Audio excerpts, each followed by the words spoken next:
Retribution. Retribution.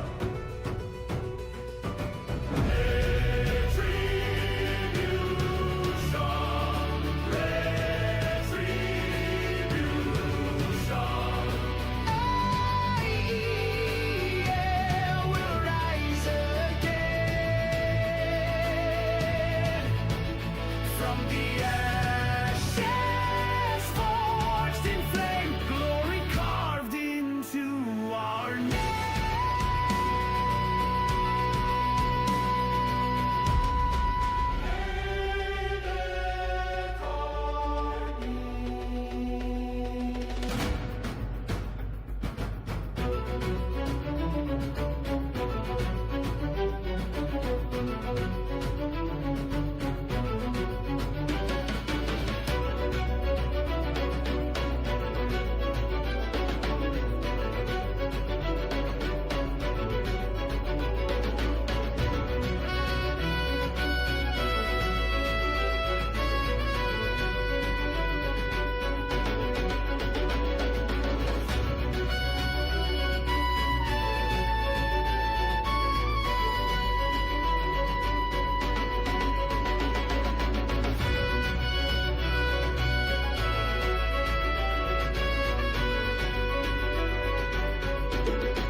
Hello, hello. I'm Marlo, welcomed with Jen, and we're here to watch a great game bringing you by AEL. Two great teams as well in action. Going to be SkylineGG versus To Be Determined or TBD.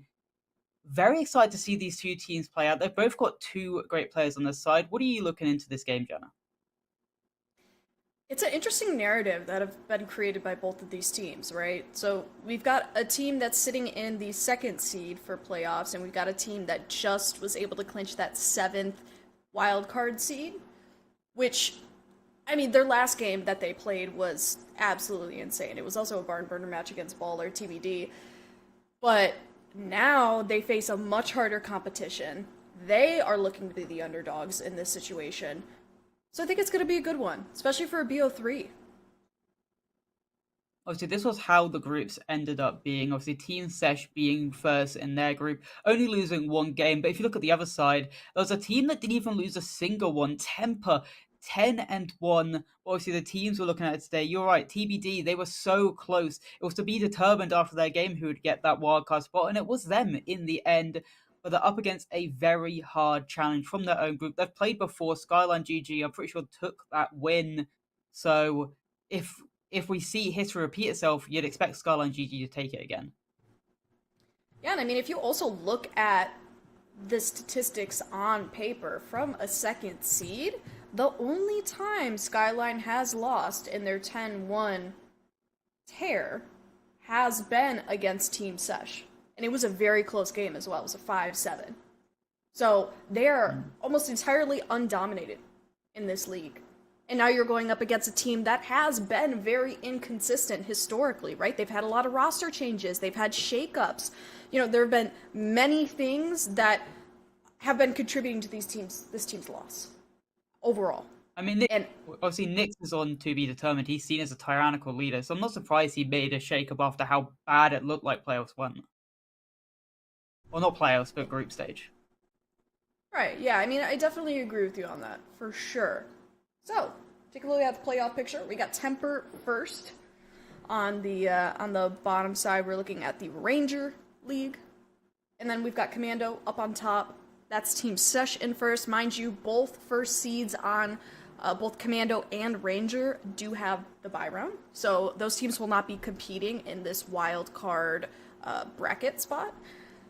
But you see below Ranger, you've got U.S. Army Esports, Mist, Corvus, Orglis, Model 1 White, and Arcus that have made it in the wild card. And then up top, you've got Skyline, of course, Reno, Team Notorious, Generation ESS, Left Pocket, and TBD. All great teams. I think all could really make a statement. But obviously, as I was saying earlier, I think Temper's really the one that I'd be looking at from the groups to be the ones to make that deep run, make it to the final, just because how well they did in the group stage, go in 10-0. But I'm really excited to see if they get to play up against someone like Team Sesh, like the others, like SkylineGG. But here is the player. So like, it will take a while to see one of those like two big dogs play off against each other. So honestly, looking at these playoffs, I think it could go either way. I think it could go between Temper make it to the final. I think that's what I'm looking at to make to the final. I think Skyline and Sesh, they're the two that definitely could go either way on who makes the final. Skyline, Sesh, maybe even Reno. I mean, that's kind of a toss up. I do want to see Reno go far in these playoffs for sure. But yeah, I definitely agree with you. I think Sesh and Temper, that is what I'm realistically looking at for grand finals. Yeah, it's going to be harsh, but also on the left side of the bracket, if Skyline win tonight's game and then Reno win their game as well, we could see Skyline versus Skyline. Who is the better Skyline team? I know, it's kind of funny. Skyline GG, Reno Skyline. Skyline squared. Skyline and Skyline. Up Skyline at Civil it. War. It's like an Avengers, but like Skyline. Yeah, but obviously I going mean, back to obviously the game we are looking at tonight, it will be Skyline versus TBD. The two team stats right now, the win percentage obviously is going to be a bit skewed because obviously how many times Skyline have won over the side of TBD, but still. You look at the defense win rate that TBD have. It's actually a decent defense win rate. 48% shows that they can lock it down on the defense. They just have to somewhat fix it up when they're on the attacking side. Yeah, and I mean, 48 to 34%, that is not a consistently large skew, right? I mean, 34 to 48. We also have to, of course, look at the fact that Skyline likely have not played. If they were able to do 10-1, we have to assume that they've had pretty significant games, meaning, 7-2, 7-4, 7-1. So they really haven't played as much attack likely than they have played defense, if they have been the team that has not historically picked the map, if that makes sense, because if you're the team that's not picking the map, you're usually the team that chooses defense first. Therefore, if you win the games considerably, you're not going to be on attack very much. But still, everything given, I'd say TBD 34 to 48%, still pretty good statistic for them. And a 51% plant rate also, that's pretty crazy. That is over half of your attacking rounds you have been able to plant. Think about that. I love to see that in a team, just because I love the team more when they are centered around getting that objective down and not just getting those 5 kills. Because the win condition for a siege team should always be, how do we get the diffuser down, not how do we get the 5 kills. Exactly. I feel like definitely the first objective, you're right, totally. Plant, but then the second objective is the TDM. If the plant condition isn't there, TDM, 100% of the way, right? That's what it always has to be. But you do love to see that stat. We've got to look at TBD a little bit more in depth. Yarlos is going to be on the top for this team now. I don't believe this player actually is playing tonight. Yes, Yarlos is playing. I know that there has been a pretty big roster shakeup with TBD. Nyx and Unstoppable and Marmalade have been the 3 core players, but Yarlos, Slinky, and DJ, I believe, are the 3 other players that have been brought in. Marmalade is not playing tonight, so that player will be a sub, but those other 3 players are going to be in, and I think that is their roster at the moment. Like, that is their locked-in roster for the now. You gotta hope they've at least had some reps of that roster. Yarlos at least had a decent, at least it looks like he's only had 1 game at least, and he's been at least decent on it. Survival rate could be a bit high, but throughout he's got a decent KD. He's going 1 above. I'm pretty sure that's the only game he probably played was going to be that Ballers game. So he at least helped his team to make it into this moment. And also, having your last game be a win is massive for momentum, because then it shows you can at least bring that winning momentum into the playoffs. Obviously, Skyline will also have that winning momentum. Agreed. Absolutely. I mean, they just recently had a forfeit win. And the forfeit win before that, they won 7-2 against Team Notorious. So they're coming off of a pretty nice high, if I do have to say so. The only team they've lost against has been the team directly above them in the standings, which is Team Sesh. So really got to keep that in mind tonight. TBD roster, like I said previously, Nyx, Unstoppable, Yaros, Dubs, and Slinky, and I think Dubs is DJ, if I'm correct. That would probably be right, yeah. But all of them, decent stats, obviously. The only problem is, obviously, we don't have the best stats right now because 2 of them haven't played the game yet. But you look at both Nyx and Unstoppable, both currently have negative KDs. Obviously, it's harsh to judge a player based on their negative KDs, but the main issue for me is their survival rate. They're not staying up throughout the rounds. Only 29% shows that something is going wrong in their rounds, and they're just not being able to stay up during the latter part of the round to just help their team during the main portion of that late round. Agreed. I mean, low survivability usually lends itself to low cost. We can't see their costs right now. We don't have that information. We usually get a cost per game. But especially with the team that has been inconsistent, cost usually does follow. And I mean, that tells you the value of a player. So you really kind of have to look at that more than anything for statistics of if a player is valuable, if a player does their job, because it covers, of course, way more than what survivability, what KD can do for an individual player on the team. Let's take a look at Skyline. Their best map is Consulate. Yes. I wanted to And we're really playing quickly look. Consulate. Oh, Yeah, I we are spoiled playing. it. Oh, you spoiled it. You spoiled it. We are playing Consulate I tonight, spoiled but it. that it will be one of the 3 maps, so it's not a complete spoil. It's only like a half spoil. So yeah, I really did want to touch on this. Consulate is their most played map. 4-1, okay? And we know that time that they did lose was against Team Sesh. So those other 4 times that they have won, if we were to look at their stat history, it's been 7-4, 7-3, 7-1, 7-5. So they have been very dominant on those previous Consulate plays, right? And knowing that we are going to be seeing Consulate tonight, that's their map pick. They're going to be most comfortable on that map. So if we, do see Consulate in, the first 2 maps, we could firmly say Skyline's got it. If we're looking at paper.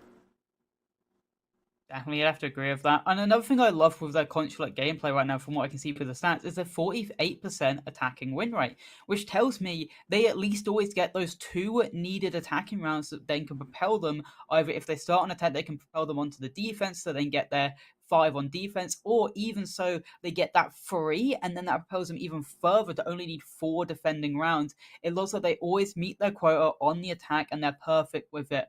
But looking at the player to watch, Cirques. I've known this guy for ages. I knew him when he was all the way back when he was on. I played with him on a different org, but he was a great player. I've even played with him in a comp game, and he definitely carried us, to say the least. So I'm not surprised to see how great he's been doing in this league and how great he could do in this game. And mind you, if we were to go on to the roster of SkylineGG, you can see all these players have had a consistent spot on this roster. I mean, that of course leads into their 10-1 that they're having right now, the absolute tear that they have on this league so far. We've got Cirques, Kiksa, Kara, Kinzo, and Regrets. Such great players so far. But yes, knowing that this team has been playing with each other consistently, that's going to tell you, okay, this roster not only has chemistry with each other, but they like each other, which is not always a consistent factor when walking into T4, T3, right? We see rosters, for example, like TBD, that get shakeups consistently, and they have those really inconsistent, mismanaged, most often, lack of chemistry sort of rosters that don't really work well together. And so you have to go through those cycles over and over and over again. But that tells you if this roster has stayed with each other, it can go the distance. Not even just in this league, but if we're looking even further out into the distance, perhaps T2, perhaps even further than that. So I'm excited to see what this team has for us in store. Definitely. And obviously, here the map bans. I've already spoiled one, but the first 4 map bans are going to be Bank, Border, Skyscraper, and Clubhouse. Not surprising to see maps like Skyscraper, Border, Bank being banned out, because I feel like you would need more of an experienced team and to see TBD ban at least Border out. But the first 2 picks, Chalet, Consulate, what are you going to expect? I feel like these 2 maps are very common in the current scheme of Siege. Yeah, and not only that, but Chalet has been a pretty consistent mainstay in TBD's map rotation. So, gotta keep that in mind too. Now that we're going on Chalet first, that's TBD's map pick. Then we'll be going on a Consulate, and of course, that last map, that decider, is going to be Nighthaven. Mind you, Nighthaven has been played more often on TBD side than it actually has been played on Skyline side. So again, if we're looking at just on paper, then we can safely assume that it will swing in the favor of TBD. But again, that is way far out. We still have 2 maps to go even before we hit that possibility. I'm really excited to see Chalet, especially as a first map. I would prefer to see Chalet as a first map rather than Consulate as a first map, because if we're looking at it, Consulate, okay, that's Skyline's pick. They've been doing it this whole season. They're on top of their game. They're probably going to get that, right? But Chalet, coming in as an underdog, having it be your map pick, it's going to be really interesting to see from TBD side. Don't you think? Yeah, I'd have to agree. I'd agree, especially with the fact that looking at it, Skyline haven't even played Chalet. I've seen them play it in other leagues, but they have not played it in this league, so we have not been able to see what they can bring to the table. So I could say they could come out guns blazing. And obviously, you said that TBD like to play it a lot. They've played it throughout the league. But the thing is, the roster's basically entirely different. So we don't know if this roster actually really likes to play this map yet or not. But I feel like because they've still got the IGL, because they've still got the main core, maybe they'll still have the same way of playing the map. And I mean, if we were to look a little bit deeper into TBD's match history, the last time they did play Chalet, which was not with the roster that they have right now, last time they played with their very new roster, which was on Cafe, but the map before that was against Team Sesh. That was a Cafe loss, but mind you, it was still 5-7. All right, that is the 7th overall seed going up against the 1st overall seed, and you still were able to pull off a 5-7 against that team. I do have to hand it to them on that. Yeah, it's very impressive for a team being such underdogs as they were, especially going up against Team Sesh. Definitely is an impressive way to at least get 5 rounds away, but they're definitely going to need more than 5 here, because if you're looking at the map bans, you said it perfectly, Consulate is definitely going to be Skyline's map.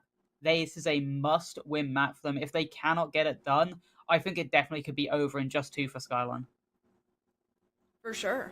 Yeah, and that's why Chalet, it's going to be the most important map that we see tonight. Because Consulate, it's like, whatever, you know, like that's a specific map pick that this team knows that they are going to be great at. But Chalet is about more than, is your team good at it, is your team not good at it, because it's one of those foundational maps, right? You have to know the basics if you're a team that's walking into it. It's more than, okay, I've played this map a ton. You're going up against teams that everyone has played this map a ton, you know? Like, this is the map that you learn Comp Siege on. This is one of the maps that it is one of the most, like, linear maps in terms of, okay, what are the steps in the round that I have to take to get to the objective? What things do I have to do? What utility do I have to clear in order to win this out, right? So it kind of comes down to, okay, what are we looking at for individual players? How well is this team, how cohesive is this team going to be playing together? You know, what is the chemistry going to look like? What creativity are they going to pull out tonight in order to get the edge on that round? And I mean, if we're looking at history, Skyline, they have been together longer as a team, so they definitely have those basics down a little bit better than, per se, a team like TBD. Yeah, obviously previously known as Aeronite, they were very close to making a final inside of Mukbang, but here they're trying to right a wrong and make the final of AEL. Can they do it? Their first obstacle will be TBD, and their first map to do it on will be Chalet. We're live, we're in the game, and the map bans have started. First 2 bans underway, could be anyone. I'm expecting though an Azami and maybe like a Thermite or Ace. No, I got completely Bro wrong. and Twitch, fully different. Totally like. See, and here's the funny thing is, I don't like to assume player bans. I know. It's a weird thing for me, but I like to be, as with Bianca with maps, I like to have that little surprise factor. I like to be surprised by it. Kaid and Brava. See, that's to be expected, right? Tuberal, Kaid, very natural, normal bans. If you ban one, you're definitely going to have to ban the other, especially in a situation where you ban Tuberal first. Same thing with Twitch and Bravo. Twitch and Bravo are a very powerful pair, individually, but also as 2 super huge utility denial operators for the attack. Attackers need to locate and defuse as many bombs as they so. can. I'm curious about the fact, maybe, I don't know if it is for the fact they want to either just stop them getting rid of Utel, or is it the fact that obviously bringing those extra drones gives just a lot more intel. It could be either one. But looking at the lineup, instantly we see, oh, it's available, let's use it. The Clash, instantly on the board from SkylineGG. We know how strong the Clash can be. I'm pretty sure everyone, if you've played the game in the recent couple months, knows how strong this Clash can be, so no surprise here. But the first site is going to be this top floor bomb site. Looking at the overall setup, it's kind of a default setup, also to aggress onto this library side, and first of all, also looking to aggress for this spawn peak. Obviously, no ACOG to allow him to get it, but instead it'll be a different spawn peak with the actual only ACOG, or one of the only ACOGs left on the defense. Kinzo already setting the tempo, taking down Yarlos, and now we're looking at the momentum already in Skyline's favor. Did you see that nasty spawn peek? Tell me you did. I'm Tell gonna me you guess he did. just shot through the window. I thought he spawn peeked through bathroom, but did he just do the double window? I think he might have done the double window. I mean, it might have been through bathroom. If he did, that's It might have been nasty. through bathroom. But Either way, it's nasty. either way, it's nasty. Either way, I gotta say it's nasty. Setting the tempo, setting the pace is absolutely huge on a map like Chalet, especially when it's very easy for the attack to pick up the pace, especially when they first get inside that map. That momentum comes easy to a team like TBD. We've seen it on Cafe from them. They know how to play with space very well. So it's good that SkylineGG is forcing them to slow down, kind of rethink their options a little bit. And I mean, not a bad tactic for TBD either, to slow down a little bit, right? They want to get an eye on Skyline. They want to be able to know, okay, who is sitting where and where is our opening. Yeah, they're jabbing and prodding, trying to get this solo clear. They know there's less on it, but the clash is going to be right in their face, making sure, giving the information away, giving the game away, and also the fact that the Monty is actually going to be the first one up is perfect for the clash, because it will move the shield away. But looking at where the lineup of TBD are now moving to, it looks like they're being like, okay, this side is no bueno. We're gonna have to rotate here, switch up the play, go for the other side, and they've done a great rotate. The question is, can now Skyline push over? They've already got the bodies there. Kinzo ready to meet it, gives the call away, but gets flashed out, took a little bit of damage onto Unstoppable, but DJ goes down. No! Somehow Kinzo's still alive. DJ is down, and a force might can get himself back up, but the first pick is going to be, or at least first pick for DBD, is going to be Nightmare Nix taking down Kixer onto that smoke, so no more smoke bays remaining. A frag back for Slinky as well. Kara goes down, but now Slinky gets taken back down, and this clash shield is going to be such a nuisance for TBD to try and clear in these final couple 35 seconds. I mean, crazy spot to be putting that shield right in Piano. You've got 3 different lines of sight that you have to cover, but that you also can look at. Unstoppable in this latter half of the round is going to start up our kill feed. That's one off the board. It's in a 3v2 now for TBD. And another player down, but this time it's on TBD's side. Huge kill for Cirx. And Regrets is going to go down by DJ all the way with the... Oh my gosh, with the sniper out of all things. And Plant's going to go down. DJ is the last remaining player up against Cirx. Question is, will that primary come out, or will it be the secondary to get the win? I think it's going to be the secondary. SMG is getting pulled out by Cirx. Cirx knows that they have the advantage here, especially with health. DJ is at the teensiest bit of health, sitting behind the shield. It's going to get pushed by Cirx, and time is ticking. Only have about 7 seconds to be able to take that diffuser, and it will be Cirx pulling out the shotgun, getting the counter defuse. That's the first round for SkylineGG. We looked at the guy in the pre-game, we said he was a top player for Skyline, and in the first round, he proves it. 4K, 1v1 clutch, getting his stats up. What a round from Cirx, and he played that smart as well. He took the initiative, he pushed up close, made sure it was a close gunfight, so the shotgun would be in his favor. Obviously, the player was close anyway. 1 bullet from the SMG-11 probably would take him down, but he played it smart. And he also, the other thing he did, when his teammate was covering to try and just slow down the plant from going down, he went back below. He knew that if that plant went down, he had to kill the Monty in some way, which he did by going below, figuring out where the plant was, and shooting him out. Even though the bomb is down, having that Monty down would have been, having the Monty up would have been TBD's round through and through, because he could have just stayed shield up, annoyed him, and then you could have had the Cali play further back off that post plant. Great from Cirx. He is the hero of the round for Skyline. But now they get to rotate. Barn Game and Bomb Set is where they choose to go. 4K from Cirx, by the way, to clean up that round.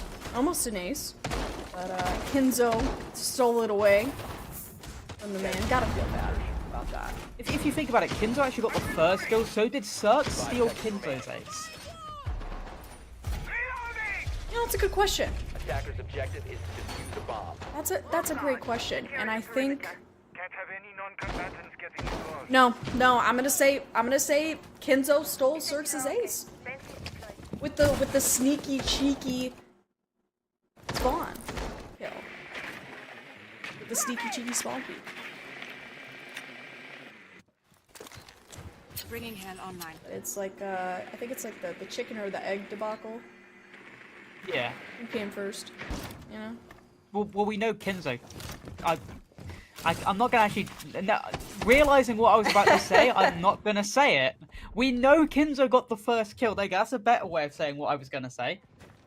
We're looking at this round right now. Slinky is trying to get the lurk in below, trying to figure out where these players are, trying to get one of those free picks. They've already got a lot of control by just opening up these windows, putting some just pressure on the library player, which will be Kinzo, who's going to be able to just stay in this dark spot, stimming himself when the firebolts come raining down on top of him. But the other work by his other teammates are going to be clinical because of the fact that they're trying to make pressure in and around the dock to make his spot just feel less comfortable, to make him have to drop down. This is also what I love about having a Nook on TBD's roster, is that they love to live in chaos. They love to create chaos. They love to create openings for themselves. So while they're doing this whole firebolt situation, you know, they're trying to get Doc out of that position, which they in fact do from Nyx's side. They also have a Nook on the other side, on West Main side, looking to create chaos on that own end, right? Kinzo's gonna go down, though, in the meantime. That is a first pick for the attack, the first pick that they have gotten thus far. Last round was a Skyline spawn peak first pick. And it was Kinzo this time. So actually, we can argue Kinzo has been a part of both first picks so far.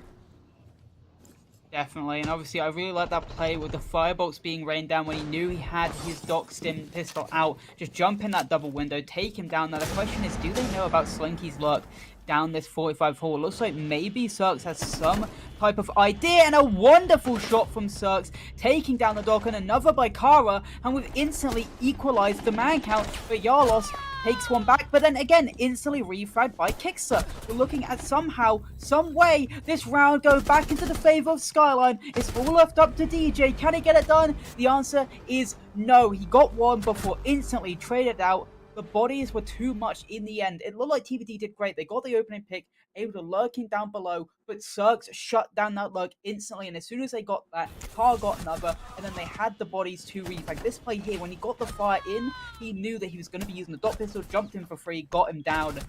But DJ, despite how close it was, just too little, too late in the end. As SkylineGG, despite it coming down to 2 1v1s, they still get it done for themselves. Attackers need to locate What and really defuse as sucks many about bombs that as they round can. 2, specifically, is that you had the refrag on the knock, okay? Cirque was refragged. Cirque got the kill on Slinky, coming up from 45, and then immediately was refragged by another player. That is great practice from TBD, right? But somewhere down the line, Skyline was able to get that man advantage. I'm not entirely sure where in the chaos of what happened. I think it was somewhere near on site specifically, but I think there was just a little bit too much chaos for TBD to be cohesive, which is the downside to creating chaos, right? Because if you're living in the chaos, you can't always get out of the chaos. You know, you can't be above it all the time. And that was an issue that we saw a lot on Cafe when we did cast Baller and TBD. They were having significant issues with maintaining the chaos and being able to control it. With great power, I mean, comes great responsibility, right? That whole chaos speech more sounds like something the Joker would say after, like, beating Batman or something. But talking about chaos, Skyline currently technically have 5 shotguns. Regates has the primary one. Kinzo, Kixer, Kara, and Cirque all have the super shorty. Or, well, Kara doesn't. They have the... I actually don't know the name of Frost, and I think Frost and Mira have the same shotgun. So there's a lot of shotguns on the side. So most of the rotates will definitely be opened up But early entry into the building, Slinky has already been able to get a foothold into Mud, looking to maybe take rid of Regrets off the board, especially if he's only focused on the player. But luckily there is a barricade in the way of him and his opponent. But Nightmare Nix may have to lurk here and may be able to take down the next player. Regrets taking a lot of damage as well. He is under a lot of fire and looking like he may actually be able to get away here. And Nix actually is going to go down to Regrets instead, but they've got the refrag. But the problem is your Capital going down early, that's never going to be good for when you're trying to go for the execute. You're right. Cannot agree with you more. Especially when the site is... Oh, no. Especially when the site is where it is. It's so, so difficult to not only get control on that kitchen side, without a Capital, but also to maintain control post-plant without the Capital, too. If there was one player I would not want to lose in a kitchen attack, it's gonna be Capital. So you gotta hate it. Absolutely gotta hate it. But TBD, time is ticking for them.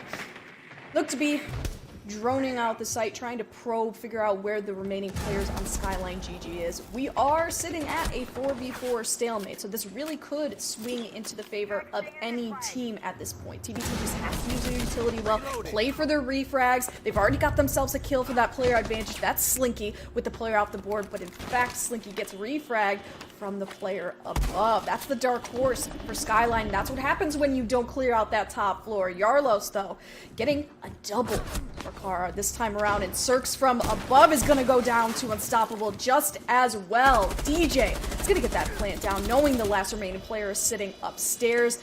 Kicks up, trying to get that post-plant retake 3-piece to finish off the round. Going to be very hard. He heads down solo, gets a little bit of a show and peeks in. But what I liked from TBD that round was the fact that when they were making the chaos on the site, they lurked one up above, so they couldn't get the kill on the guy planting. And Yarlos gets the final kill from all the way outside of that fireplace door. And it's going to be a first round win finally for TBD. It took them 3, but they've been able to get it done. They've had close round after close round, but finally they just about edge it over the line. And after that third round, we get our third ban for each team. Obviously, you say you don't want to guess, but I'm going to quickly throw out a guess of maybe either one of the ACOGs or maybe like a Valk on the defense. I don't know, the attack bans have been crazy, at least for me. Clash. A Clash, yeah. I should have seen that coming, to be honest. I should have seen the Clash coming, because Skyline have been great on the Clash, at least on the top floor. Yeah, Clash has been a very important operator to Skyline's defense thus far. Cannot beat that secondary. When it is in the hands of who's playing Clash? Attackers need to locate and defuse bombs. It was playing that? I think it was Kara. Or Kara. Was that a Kara? It was Kara. They've all got K names. How can you tell the difference? K names. I was about to be like, especially when it's in the hands of the Clash player that they've had, they've been making waves, but I'm looking at all these names, I'm like, Kara, Kiksa, Kinzo, Another funny thing about all of them, when the cams come up, it does make me laugh, because at least 3 of their cams are just forehead. Yeah. It is literally just forehead cam. Yeah. It's unfortunate for them, because I feel like you don't want to just be showing your forehead off to a camera, but it is very funny, honestly. Oh, is he actually going for... I thought he was going to go spawn people with a shotgun. That would have been funny as well. That would have been really funny as well. IQ's up on the board to get us a little bit more utility clearing action going on for TBD. We've also got breach charges as second utility up on the board for IQ. Isn't too bad. Especially if we want to get some soft breaching done from the side of this attack. I think they are trying to figure out where that... Well, not only where the Wamais are, also where the Fenrirs are. They can kind of take away that little extra edge of utility from the eyes of Skyline. definitely. Deimos jumping in, getting zapped by those lasers. Does a little bit of damage and also slows him down for only 10 seconds, and he's already back to being able to walk fully again. The mirror is going to be their next step. How are they going to clear it out? They don't really have utility to really stop that mirror window from being obviously a nuisance, other than maybe either going below, going onto that display window, and there you go. Here it is. It's going to be the track below. We're going to try and shoot him out from the place down below, and the Ayala's also taking damage to the laser wire. The C4 goes out, but he's already jumped out the window, and it's now going to be shot below. The Deimos doing a little bit of damage, but can he keep up with the movements of the mirror? It's like cat and mouse, as Sarks is actually going to be the man to get the first pick onto Unstoppable, and finally the mirror is going to be taken down. So we are sitting in a 4v4, but Sarks also going to be below, but instantly taken down. Slinky with a wonderful shot. He's been great on this Deimos. The last round and this round, he has been the man, the star, to keep TBD winning these rounds out. And now, can Skyline get themselves back into even favors when they're sitting on this 3v4? Especially when you have the player advantage, especially when you have the Deimos in pocket, and you've got the Capital Firebolt in pocket for TBD.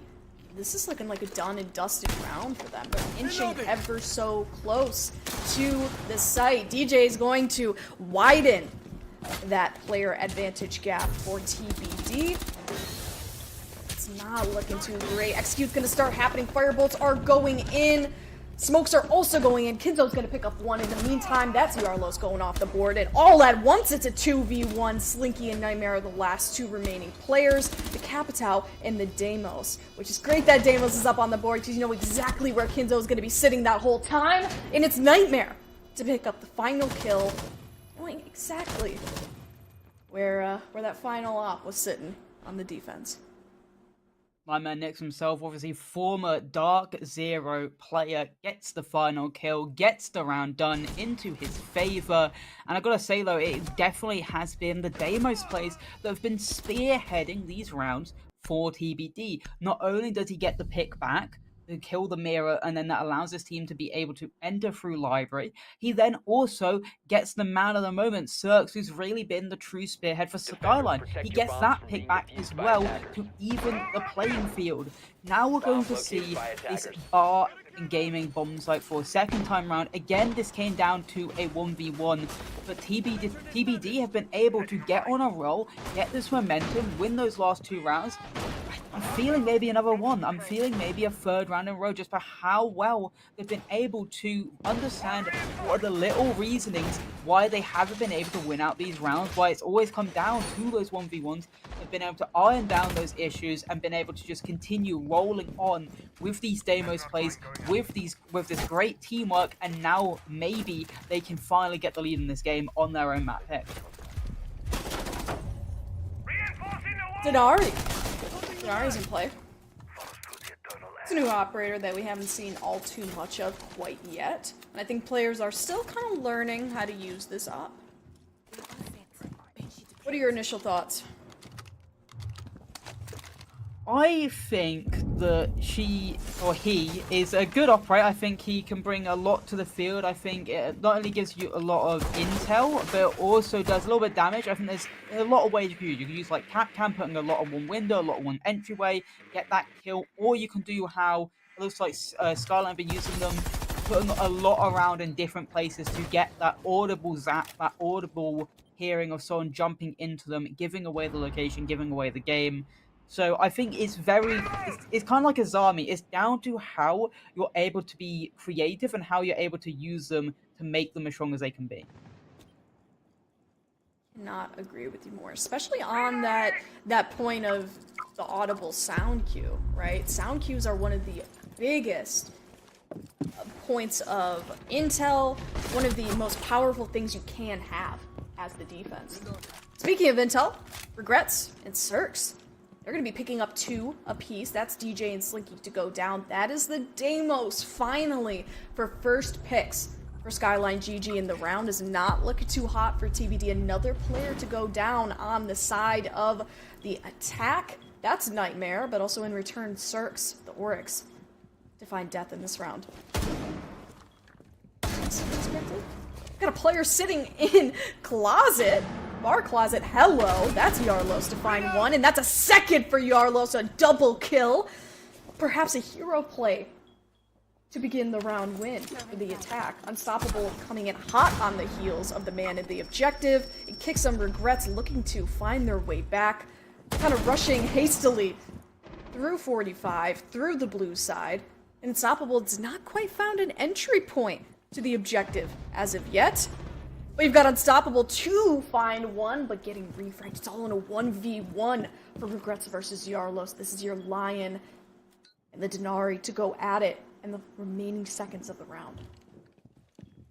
Yeah, the only problem was he may have found the gap, but he never had the case, so he could never really go down for the plant, and there you go. The case finally being poked. It was left on the roof. Someone died up there, and with only 20 seconds left, he now has to get the final kill, figure out where Regrets is, and also or to try and get this bomb down, which would be even harder, especially the fact that Regrets has now retaken site. I think the main issue throughout this round has been the information game, but instead, Yarlos is just going to go for the kill with the revolver out.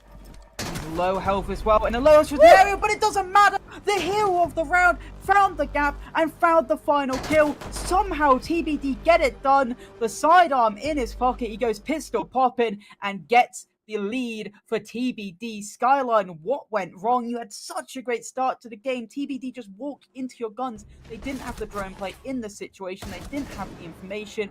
But one Lion, one player walked into your stronghold, walked into your site, killed the anchors, and then killed the remaining players. Wonderful round from Yarlos, a new boy in the team, and he is proving why he has been the new pickup. Defenders protect you gotta hand it to somebody, not just somebody, but multiple people on a team who know how to find openings and who know how to take advantage of them and exploit them to their fullest ability. Not only do you have Slinky, who's been doing that consistently, unfortunately died in that last round, but now you've got Yarlos to pick up the slack that Slinky left. Kind of funny play on words, actually, because Slinkies do have slack. Haha. That was a funny joke.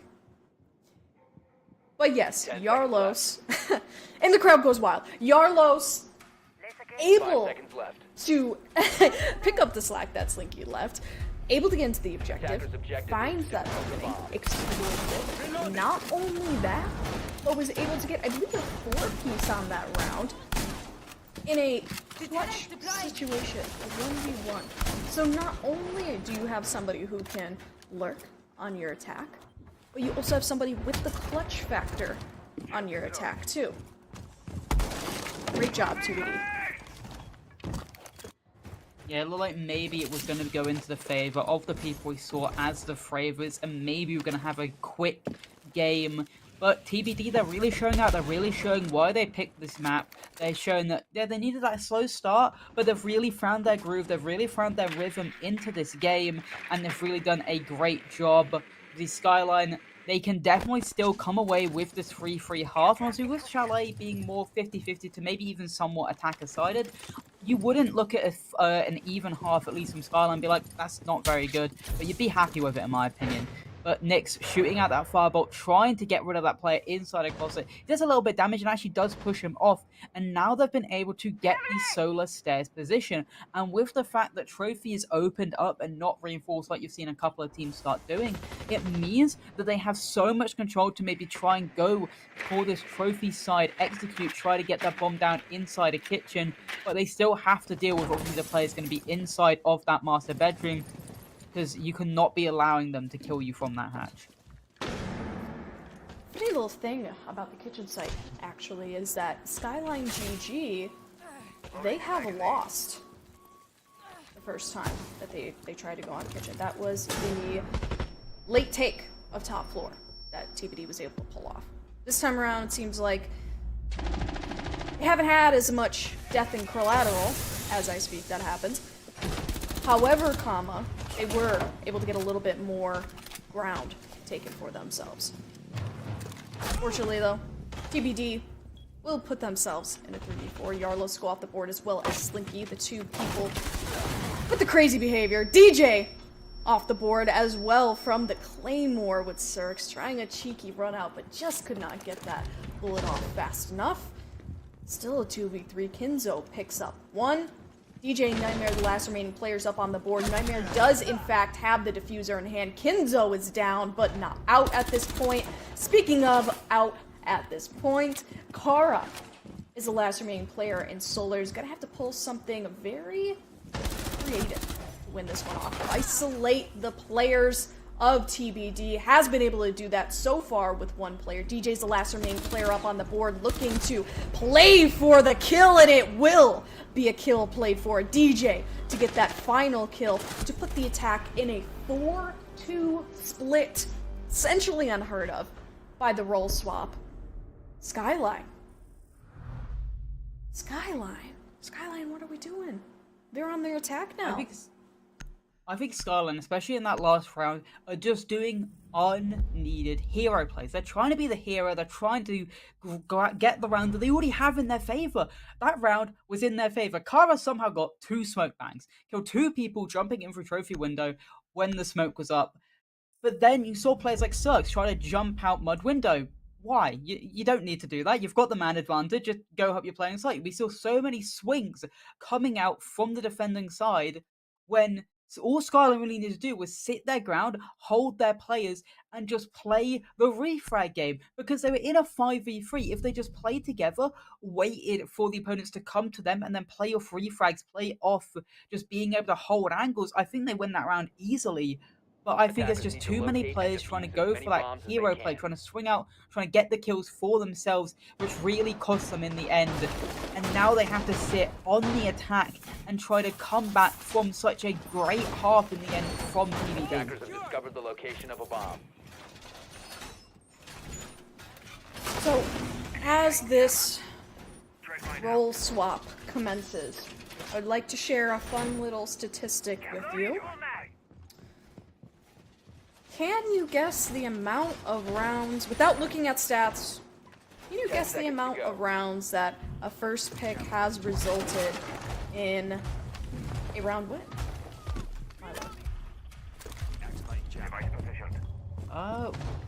Is it all of them? Or is it 50-50? It's only one. Only one? It was at the first round. That was the first round. Only one round, and that was the first round that the defense won pretty convincingly. Was the round that the first pick has resulted in a round win. That just shows how good Skyline have been in starting off the round. That means they've gotten 5 opening picks, but just hasn't been able to convert them. What is going wrong with them just not being able to just hold on to that man advantage? Are they just swinging too much? Are they trying to be the heroes? That's the real question. I think TBD has an incredible power of being on the side that is consistently underestimated as the underdog. And I think they have great clutch power, and they know how to start a man down. And they have been using that to the fullest extent humanly possible. So in that regard, I do have to hand it to them. For the fact that they have been losing those first engagements, it has been unfortunate. Because they have been losing very important players off the impact, frags. And this is the chaos that TBD is going to have to traverse here. Kixa.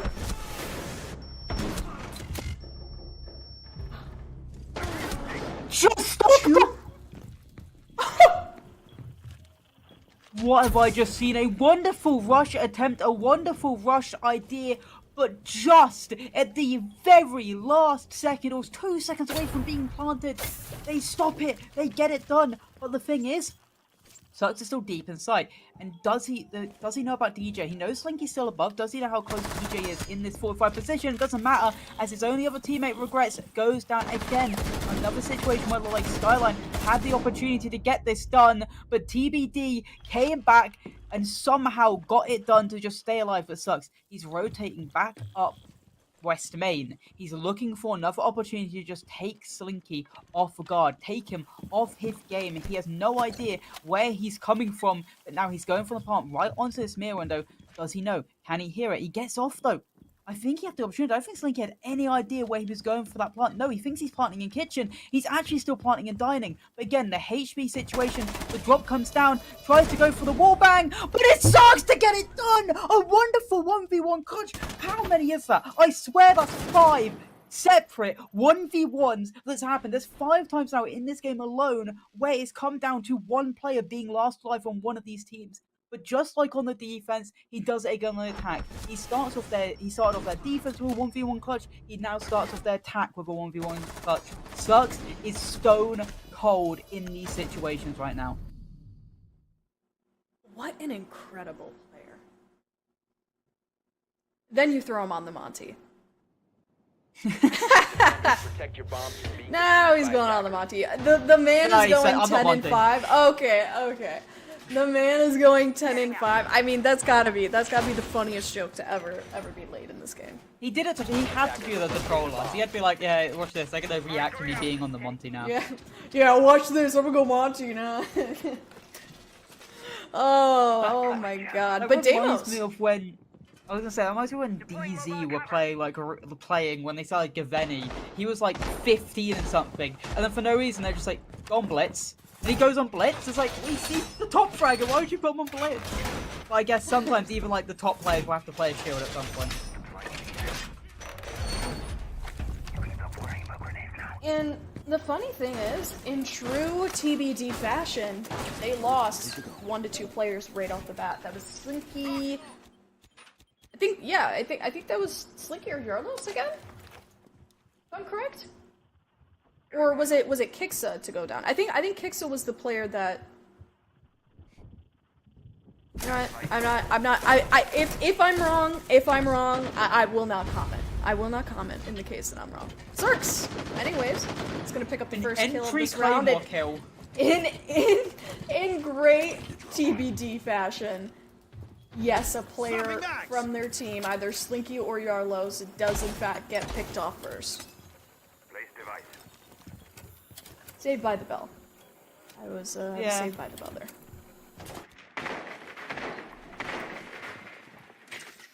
Round 8 Also, so far. I'm going to comment this on the fact that I've never seen someone bandit trick garage wall when they're defending in gaming. That is fair enough. I mean, it works because you can't let them get below and try to take rid of that stop wall. Really, you've never seen that before. Not on bar That's a gaming. bit of an older one. Normally, it's just the basement. I feel like, Hey, I feel like look. that's an older one.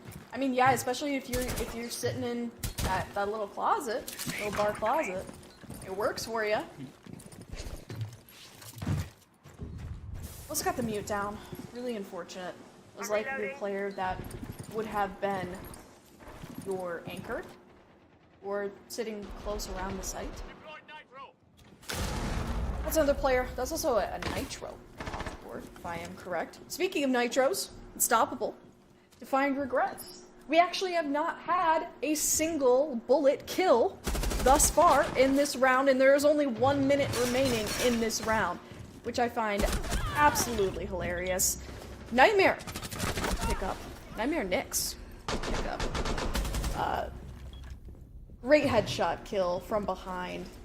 Just great siege timing all around. DJ to find another. That's Kinzo and Cirx, the last 2 remaining players up on the board for the side of Skyline. Kinzo to find DJ from behind, looking to be the dark horse of the Skyline team. He's gonna find another one on those platforms. Stairs. Double kill for Nyx as well. Cirx is the last remaining player up on this board, with case in hand, mind you. Cirx could get this plant off if they wanted to be cheeky, but against 2 players, that is a tall order. And Nyx to find the last kill, sitting on those stairs, IB stairs. Those stairs have been the site of a lot of death and destruction so far. Definitely. I saw Cirx in the 1v2 again with the bomb. I was like, okay, don't let him do it again. And luckily, they didn't. Kinzo did his best to try and keep it into the favor of his team's side. But that's veteran instinct from Nightmare Nyx. He's like, okay, allow them to have it, and then as soon as he hears the player walking up Pickle, he goes for the swing. He doesn't Attackers need to allow them locate and to defuse have the as many swing on bombs him. as they can. He swings himself, gives himself that Pika's advantage, and gets that final pick, and allows him to be one round away from that map point. Obviously, this is their map pick. You'd expect them to do this well on the map pick, but it also means most likely we at least are not going to get a sweep. Unless TBD has something cooking up on Concha that either of us didn't expect. Because right now they look very, very good over Skyline. Because it does feel like a lot of these rounds that have been won from Skyline have come from hero plays, from people like Cirques that have been able to just get it done in those clutch situations. Whereas TBD, they've been able to win rounds out from just being well knitted in this team play on either getting those refrags or always come back from behind. You said it perfectly, how they keep losing that first pick, but somehow they still keep winning the round. It is also an interesting case study to see the behavior of both of these teams, right? To know that TBD is firmly planted in the driver's seat, whereas Skyline, they're trying to claw their way up through these rounds. At least towards the end of the rounds, right? Skyline, they're able to set the pace right out the gate by getting those first picks. But then something in the mid-round just slows them down, and then suddenly they're fighting for the advantage once again. It's like you're consistently underestimating, right? Running out of steam throughout the round. And you're allowing TBD to consistently outmatch you throughout the round. And that is something that Skyline is going to have to deal with, especially on next map cons. Cons isn't going to be so forgiving. Not just for TBD, but also for Skyline too. Definitely, and obviously Cirques, he is going to go on the Deimos this time. We saw him pick it and get off it last time round out, but he's going to stay on it this time. The question is, Castle is running down his stairs. Does he know about it? Cirques, he's going to take the swing, but he's been able to get away. He's been able to get into games, and it doesn't feel like the attackers have any idea, any question marks on where he is. Cirques is being safe. He's going to get the track out, and with the player being right next to him inside a stock, he's going to get the swing, but somehow he gets away. How do you let it happen, Cirques? That's poor from him, just allowing the castle just slowly slip through his fingers, get away before he get back. Never mind, I'm completely wrong. Regrets is that Andy's shooting the body. Well, that was great play from them in the end, but the problem is, that first pick, which they apparently always get, came at a price. 2 minutes now gone off the clock.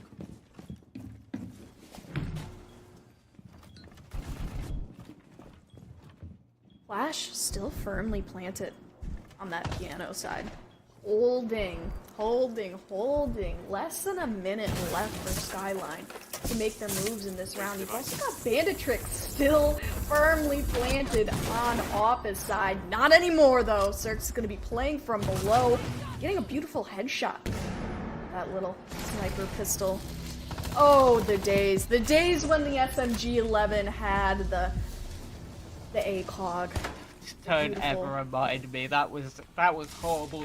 But I do love what Cirque did. He gets told by his teammate, hey, they just managed trick left side. They're probably going to go for right side. So he just pre-fires it, goes for those shots. But Nigel's still in hand, but it's going to be too late. At least gets the... No, he doesn't even get the kill. Shot out of midair. A wonderful shot. Unstoppable at least gets one back. But does really expect the player to still be on the bomb. There's still 2 players left alive as well from the attack, just holding back, holding deep.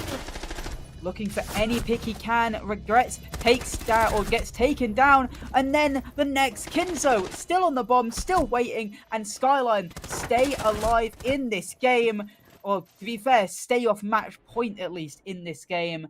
And this game, it's been a slugfest, and I've got to say, Skyline, a really good take. Finally, I've got to say, they've had a good round, because a lot of their rounds again came down to hero plays, but that really came down to who was the better team.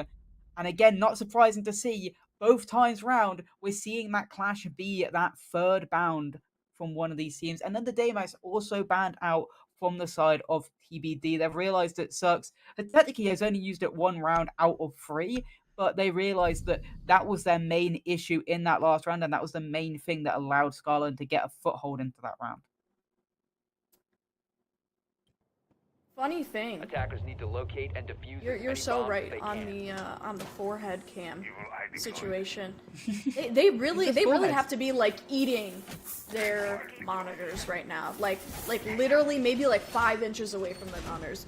Have you ever seen like side face cams from people in Pro League playing Siege? And like It's hilarious. they like the face cams from the side where you can see that they are quite Attackers literally located like maybe 3 inches away from their screen. How do you even see your screen? 10 How seconds does left. they're one the see their professionals. screen? They're the professionals. You know what? I guess they are. I guess they are. I guess I'll never understand. I guess I'm not on the level of enlightenment, if you will. I don't know about you, but there is a reason I talk about the game and not play it. I'm nowhere near any of the people in this lobby's level, let alone the pro players' levels. You know, that's true. That's true. I agree with that statement. I agree with that statement for myself. So, talk is cheap. Talk is cheap, my friend. Well, I'm Heading into loving the this round. force by already being able to get the Maestro cams out. He's already gotten one. I don't know how many else he's gotten with these drones. So great value already. Loses the next one as Nightmare next. He's like, okay, you've got one of my cams. No more. I'm camping. This spot, you're not shooting any more of my drones. They're staying alive now. Yeah, that is kind of funny. I will not lie, that is kind of funny. Lots of flashes. Lots of nades in the back pocket of Skyline so far. I mean, we know this is lending itself to rush play, right? Straight out the gate. West Main's getting covered by Skyline. They're looking to find more openings, especially from above, but we know that TBD has control of above at the moment. So realistically, the only thing that TBD needs to do to fend off the rush is have those players play on that vert from above. But you've also got players from below now on the side of Skyline. So they are getting creative with the ways that they're attacking this site. They know that they likely won't win the bet heading up above because they only have about 1:15 left on the clock. So what are we going to do? We're going to go from below. We're going to try to circumvent the pressure from above. And even if they do go above, they won't get a full take of it. They'll just take what they need to in order to get that plant down. And hopefully create enough chaos to win out the round. Yeah, Regrets was actually playing double vert, and he will actually get the first pick onto the guy 45, not paying attention to his back, and gets taken out. And they know exactly where Nyx is because of the cam, and now they've gotten a double in this round. But again, like you said, the vert is established by TBD. The frag back, but Kixer then instantly answers back. They still keep this 2-man advantage in this game. Make it a 3-man as Kari gets the neck. We're looking at maybe an even game here, unless Unstoppable has something to say about it. A 1v4 clutch would be insane coming out from him, and especially with the fact that the Fuser will slowly get sorted down. But never mind, Kara just says, nope, we don't even need to plant. Takes down the final player, and it's 5 apiece on the board. Skyline, get it done. Do have to hand to Skyline. It was getting a little bit dicey towards the end of the round. Time was ticking, and certainly time was not on their side. Even though they did have the player advantage, it still can be difficult when you are quite literally looking down the barrel of Defenders God protect your raining bombs above from being you. used by attackers. There's players coming up Attackers have above, discovered the location of a bomb. raining fire down on you as you walk into the objective. I mean, that is such a difficult thing to navigate. Skyline, I mean, they did it. Yeah, and now we're going to see the one bomb site that TBD have actually been able to win, because other than this, they haven't actually won a defending round. They've only been able to win this Bar Gaming bomb site and a little bit of tech coming out from the Denari, a little bit of laser gates coming out. It basically looks like an Aruni at this point, but wonderful little placements coming out. I'm not like, I saw my friend playing the Denari in ranked. I was like, okay, I'm going to try and test some stuff out on Chalet, and that's basically the same one that I came up with. But it was a little bit more scuffed from my side. Nyx has it better down than me. But I do like the fact that they know what works. But looking at it, you said about a rush play last time. Looking at the blitz, I'm maybe expecting a rush play here. Or maybe at least a somewhat like fast play in the middle, at least a fast execute. But they are still going for the clears. They are still trying to figure it out. They've seen what worked. They saw the floors work last round, so they bring it around again. So I'm really liking Skyline finding out what works for their attacks and keeping up with it. I mean, if it ain't broke, don't fix it. And Skyline surely knows that they have power in momentum. And how do you gain momentum? Very fast-paced entries, and you keep building on that, and you keep moving until you are quite literally an unstoppable force of nature. You find your way into that objective and you win. Purely based off of, yeah, I was kind of cameras, purely based off of player count. That's a beautiful TDM. That's the game of Rainbow Six Siege, and the chaos shall ensue from the side of Skyline. They're looking to cap that library side for themselves, but you still have the player of Unstoppable that you have to go through. You also have a player sitting on Mez side. That's gonna be your Malusi. Holding They're from throwing afar. everything at him.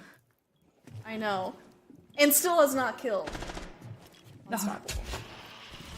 Everything in the kitchen sink, and then another firebolt going out, but it gets caught by the Lamidis, and it's looking like this player can just sit and hold his position inside the dark spot, and with the amount of util that's been thrown at him, it's really looking bad for SkylineGG. They may just have to go for this TDM style meta and just go for these frags. As a jump in from Kixer, he says, alright, here I go, gets one, gets two actually for his side, make it a third, as Kixer has said, alright, we've completely messed up this util play. I'm just gonna shoot them, and it works. C4 gonna be coming out from the bandit.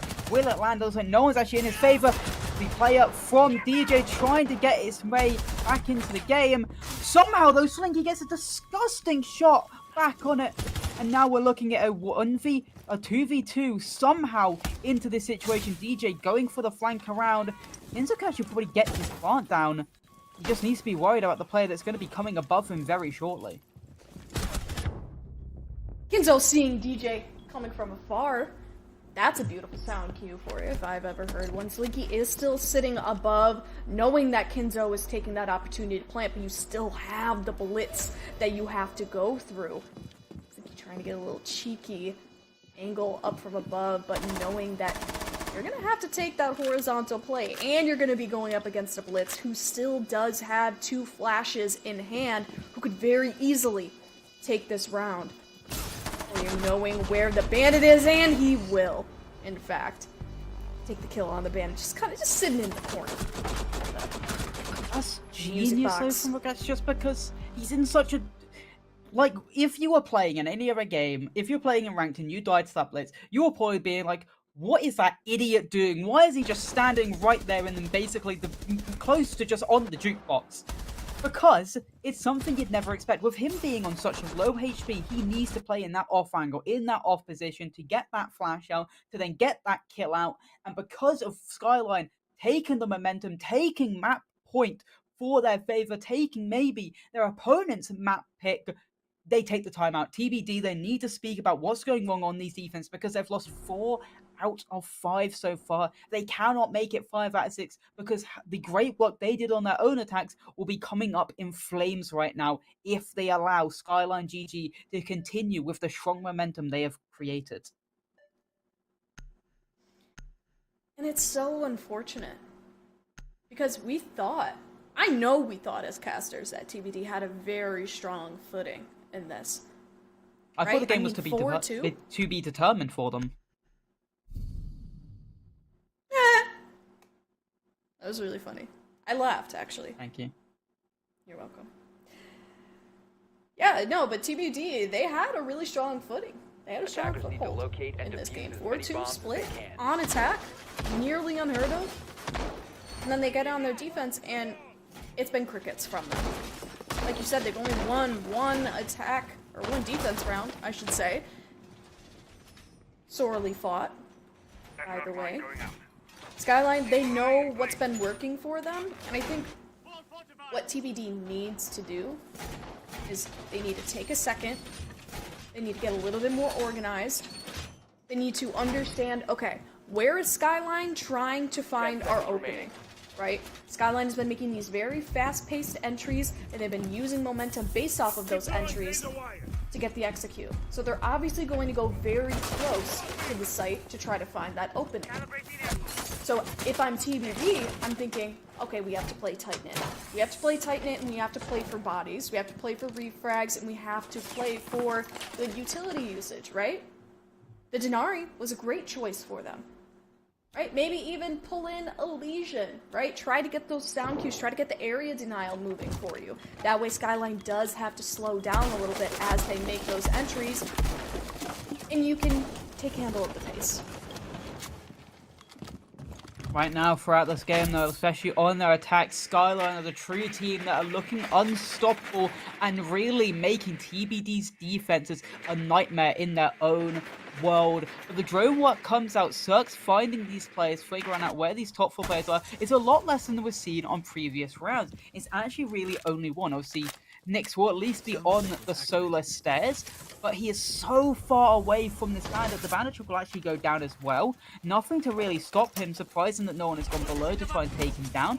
He's very solo, though. I feel like you definitely could just have someone lurk in to Piano and just take him down, because there's actually no one with him, no one pressuring. Never mind. I got that wrong now, because Nyx has fully pushed up. He felt the pressure. He felt like his bandit was going to be alone on his lonesome. So he's given him that little bit of external help, being able to push inside of Closet. A minute 30 gone, though. No real advantage has been figured out, other than the fact they now know that Lesion is likely to lurk up those garage stairs. It'll be interesting to see how this round will play out, because TBD, their inability to get the first pick on the round has generally been their undoing, right? With Skyline able to get this momentum forward for themselves, and now they seem to have slowed down, right? So it's going to have to either be the 20-second meta, where you have that fast-paced explosive execute, or there's going to have to be something quick happening here in the next few seconds, and that will in fact be Slinky to finally, I mean, this isn't the first time, but one of the first times to open up the first picks for a TBD. Certainly for Slinky, I'll say it's the first time. Slinky, though, going right back down in retaliation for TBD. And they know about the flank blue, but it looks like they have actually taken their eyes off it, so this could be a perfect timing for Yalos, but Nightmare Nyx goes down, maybe taking a little bit too long. C4 goes out, doesn't land from the mirror, as Yalos going up through Piano gets the pick onto the flanker, but Unstoppable has too much pressure, too much heat, and is taken down, but the hatch play is perfect from the flanker as he gets another and DJ actually finishes it off, gets the third, as we're looking at overtime. The timeout reigns out supreme, and we're still going. We're going all the way on map number 1 already. The problem is, despite obviously in the pregame, TBG got to pick what side they're on overtime, and they picked defense. They thought that was going to be their Hail Mary. They thought they were going to be the better defense side than they were attacking. But in the long run, that has not been the case. They've been quite poor on a defense so far, so they've actually, despite getting to pick the overtime side, they've actually got the worst pick in the end. But also, what I find interesting is that the second that Skyline slows down, you're just essentially handing the pace over to TBD. And when TBD firmly has that pace in their hands, they know how to use it well, right? Skyline, yes, they have been able to refrag, and they have been able to get the numbers evened out. But when it comes to that execute, if Skyline does not feel comfortable, they don't feel confident with the player advantage that they have gained throughout the round, via the heavy momentum that they've ascertained, that they've gained, via, you know, these fast-paced explosive entries, they kind of fall flat a little bit on that execute. So it's up to TBD to kind of exploit that on their own end, force Skyline to slow down even more than they have been on that previous round, and continue that flow, right? Try to pick up those first few impact frags. Try to get the immediate player advantage, because that is exactly what you need to stop Skyline. Definitely, obviously, early round is going to be trying getting these cast barricades down using Hibana. Interesting site selection. Obviously, we've seen them been able to win the bar gaming, we've seen them be able to win the kitchen dining, but we haven't seen them be able to win top four. But maybe they think second time round we'll win it like we did the other two sites. Maybe that's their favor. Obviously, it's an unexpected site as well. I feel like if the SkylineGG, this is one of the one sites you don't expect them to go them to. You'd expect them to maybe go for one of those middle floor sites because of the success they've had. So maybe it's also just you throw them off guard, or maybe in the timeout, this is what they discussed about. They're like, we'll win this next round and go to this bomb site and try this hold. Kix takes a lot of damage actually while trying to get the rest of these castle barricades down. And again, you're right, the pace does seem to be just slowing down a little bit for Skyline, which means TBDs can slowly control the tempo. Exactly what we want to see from them. I think at this point, the biggest determination of who will win the round is in the first pick. Which is kind of funny because so far it's been so up in the air post first pick. But Kixa's going to be the first player to get unstoppable off the board. That's your smoke. That's probably the player that you want to lose the least out of everyone. Player with great area denial who would have been savored in the last few moments of the round. Definitely, but that was such a great play, able to get the Twitch drones in, C4 down onto the player Solar, and a flank coming out from Slinky could be the loss factor, but instead it's actually just Yalos. Yalos says, I'm going to kill everyone, and somehow the favor that looked great for SkylineGG, they had the opening pick, they got the mirror open, they killed the smoke, somehow Yalos just kills them all. Because again, people sometimes forget the best well-played execute, the best well-played tactic can all be lost by just someone shooting you, because in the end, this is an FPS game, and all your tactics, all your plans can just go up in flames, and they did just then. Yalos, what a round, and then the final for the Nightmare. Nyx gets it done as TBD gets their first map point on their own map, and now they get to go back on the side where they looked so good on. They get to go back onto that attack. They've really been able to snatch the momentum back from SkylineGG and get maybe it back into their favor to win out this game. Question is, what will the site be? Where will SkylineGG decide to go to hold their final time on defense on this map? And they'll take the time out. I'm not going to say it's a bad idea. You saved it up until this moment. You've taken it now. You've taken it onto your opponent's map pick. The question is what they... Okay, Cirx is... I thought Cirx had just left. I thought maybe they're taking the time out for Cirx to go to the toilet or something. But no, they're talking as a team. They're talking on how to get it done. I think they may have a coach, so their coach can also step in if they do. Talk about what is going wrong with these defenses, with their last attacks as well, and how to fix it for when they go eventually finish this defense and go on to attacks as well. I think on Skyline's defense, they had the most success when they were able to get those first few picks and really solidify the pace of the round.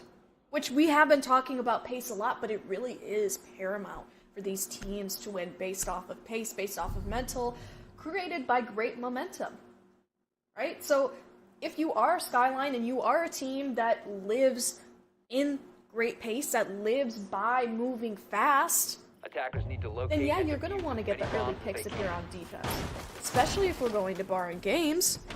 I mean, that is such a fragile defense that really can be picked apart by any sort of opening. Bomb located by attackers. Right, so if you get that immediate first pick, you are looking at a very competent, well-played, leveled round if you're Skyline.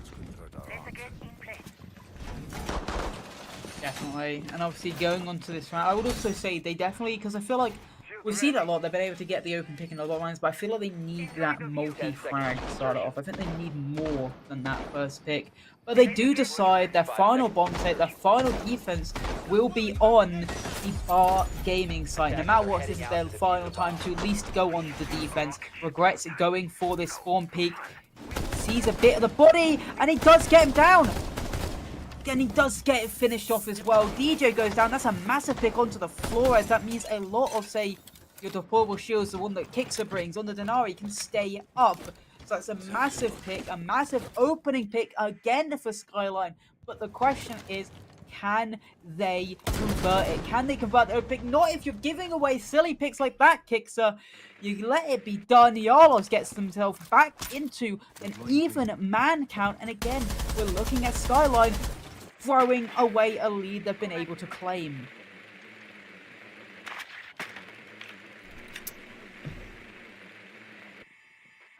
Oof. This could be a very huge round for TBD. DJ off the board. At 2 Flores. Still have Capital up on the board as well. Got Denari off the board. That's not the hugest loss to be taken. And you've also got Smoke up on the board. So you've got multiple impactful players for late round up on the board. All you have to do if you're TBD is dismantle that blue side, that IB defense, that library side defense. They still know that there's someone sitting on library side, that Aruni. That Aruni's going to have to find their way around those Capital Firebolts. And now the utility economy has been sunk for TBD. They're out of the Firebolts at this point. They are out of the nades. They have no smokes. What a shot. They're going to have to rely on bullets. Kinzo to find one, but Unstoppable to find another. That's Regrets down. That's your library player. So now TBD has technical control of library. Mira's getting great pressure applied themselves. But it's going to be Mira to kick back. That's Nyx off the board for you. A 1v3 Unstoppable in an unfavorable position against the players of Skyline. Gonna have to play against that Mira, isolate that Mira to find the bomb, or have to go downstairs. Maybe try to isolate Nyx the has done players from there. so poorly there, by the way, just because of the fact that he's had that mirror in front of him for so long. The mirror has given away his attention to other players, and he hasn't gotten aggressive. He needs to put the shield down. He needs to go for that gunfight. He needs to go for that shot, and he allows the mirror to keep fragging in front of him, getting fragging kills, keeping his team in it, and then the smoke finishes it off. Skyline survive. They make it to 7-7. They make it to max OT. We have fully gone all the way. Not infinite overtime. This is the final round. The winner will be decided. At least the winner of this map will be decided. There's still maybe 2 other maps after this, because it's a best of 3 reminder. Not just this one map. Even if this one map has been the marathon, not the sprint. Somehow they were able to stay alive. Look at it. Like, you need to get more aggressive. When the mirror is swinging the plat window, when the mirror is running away from you and trying to get back to sight, he needs to go down. He needs to go for the gun. He needs to try and go for the kill, but he never does. He's way too passive on that Monty. He's way too scared to maybe throw away the advantage, throw away his body. He just allows his team to die around him, and we will see the kitchen dining bomb site. This will be the final bomb site of this game. How will TBD play it to lock out Skyline? Belk is finally up on the board for TBD.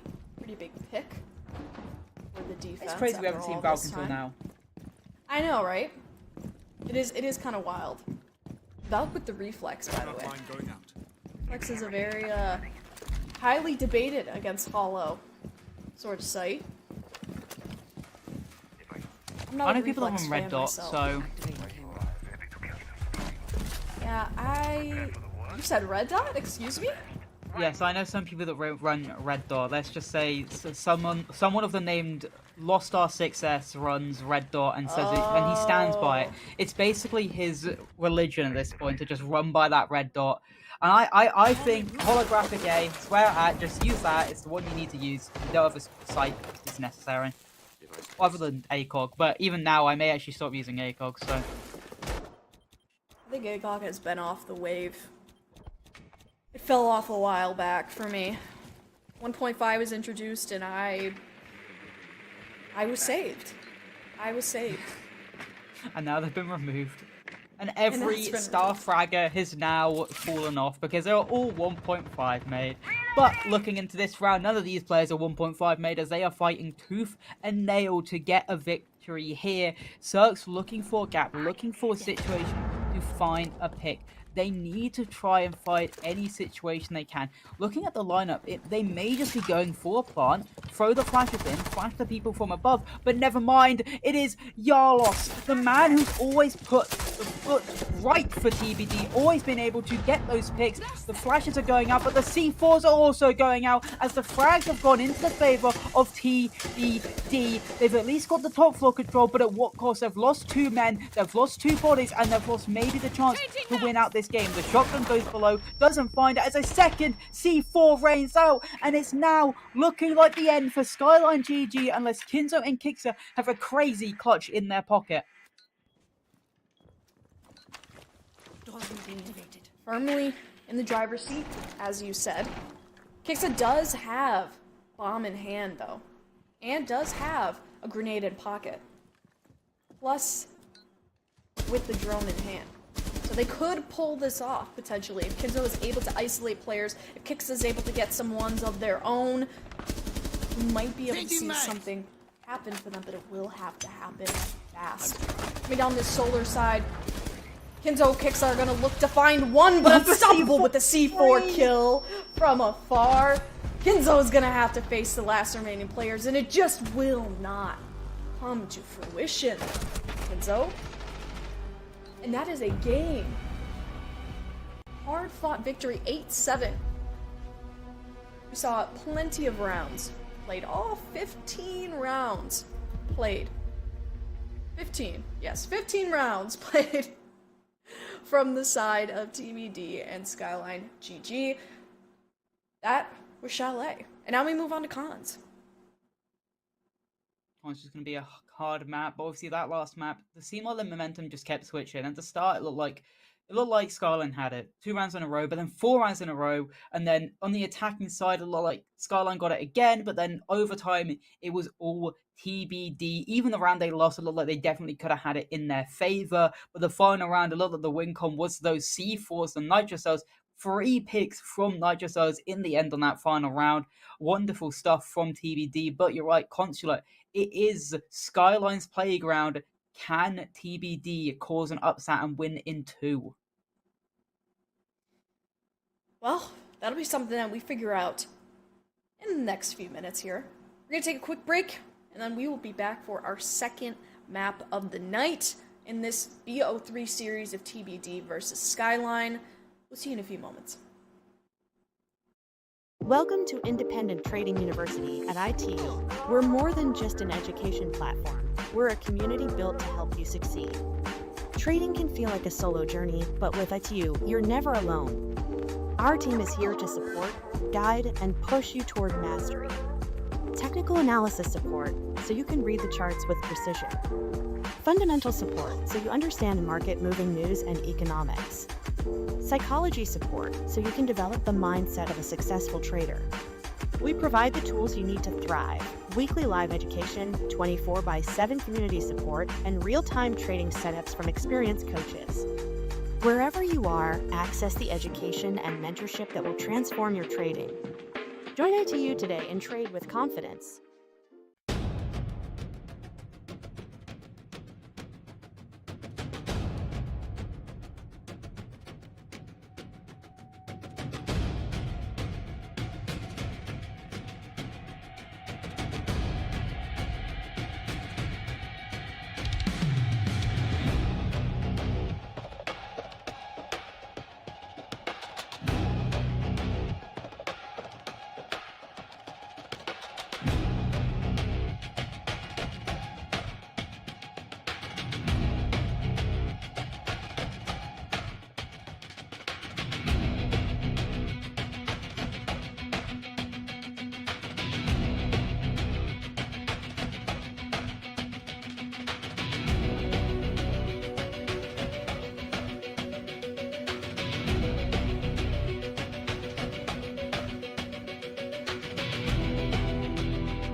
Welcome back to AEL. Map 1 was a barn burner. TBD taking it 8-7, their own map pick, but going on to Consulate, it's going to be Skylines, and they have a dominating record on it, 4-1 throughout the group stage. So we're looking at this like Skylines should take it, but can DBD cause an upset here and take it in those two maps?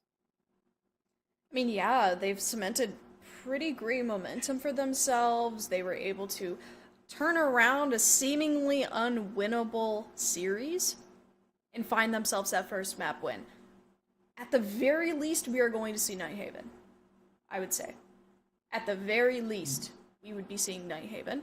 If not, if TBD takes this, then that's a 2-0 complete, utter upset. Especially on Definitely. Skyline's map pick. Which, Their best map. yeah, their best map. Their best map. You're taking a well-established team that has been working with each other for months and months and months on their best map as a roster that have been together for a few weeks. I mean, being able to even take that first map was impressive. But if they are able to take this Consulate map, I don't even know what to say. That's shoot yourself right up to T2. Because that's where you're headed. Yeah, obviously. I've got to say, it does come down to Yarlos, because I think he was one of the big reasons they actually were able to win the last map. He found so many gaps and got so many picks back for his team. I think he ended on like 17 kills. He had such a great first map. But the positives right now for TBD, they get to start on that favourable side again. We saw them have such a great start on Chalet. They went 4-2 up on their attack, and now they get to be on the defense of Consulate. This is such a defender-sided Haven, such a defender-sided map that they will be so happy to start with it. Clash being banned out early, not surprised. We saw her banned out the second time round on each of the ban selections. And then also Flores was used a lot, Deimos was used a lot from TBD. Warden tells me that Skyline will want to be doing a lot of cheese. Say Blitz plays, Ying plays, just loads of flashes coming out, even the Glaz plays. They will be wanting to cheese a lot of these rounds here. Well, I mean, that is the bread and butter of that top floor defense, which is exactly, well, where we're going. Defenders, I think protect your bombs from being the defused by attackers. best way to find yourself in the building is to find yourself either right in the site or take control of office side and slam right through to site, like right through that little vending like connector area. Bomb located by attackers. You throw some yings on that, you throw some, a blitz on that, and you are good to go. That is truly the only way that you can make it through, is by brute forcing. Especially on this top floor defense. 10 seconds to insertion. Yeah, most of the time it is just brute force over from admin side or going for that rush. It looks like, though, a lot of utility is going to be held together by TBD onto this admin side. You've got the key barricades going to be thrown out. You're probably going to have that shield onto the vending machine itself. But Nyx has not placed it down yet, so curious to see. He's going for an early aggressive run out with the chunker. Not normally your player you see to be wanting to go for this aggressive style play, but he's waiting for the rappel to go up. I don't know if the drone has been shot up yet, but it's been shot up, so they know what he's trying to do. They know the game he's trying to play, and instead he'll reinforce it off. He gets that done out. Cirque's not being able to land the shots before he does fully put the reinforcement up. But even so, there's one drone that Nyx is wasted from doing that, and a couple of seconds. Like, every little second matters in this game of Siege, and that will always count at the end. Got this mirror window up. As soon as someone repels it, that window or even goes on it, that C4 will fly out, destroy that player, blow him up to sky high. We saw how good they were with C4s in that final round of Chalet. We're looking to see if they can do the same on Consulate. A little note to the player picks from the side of Skyline. I would have loved to see a Ying instead of a Sense.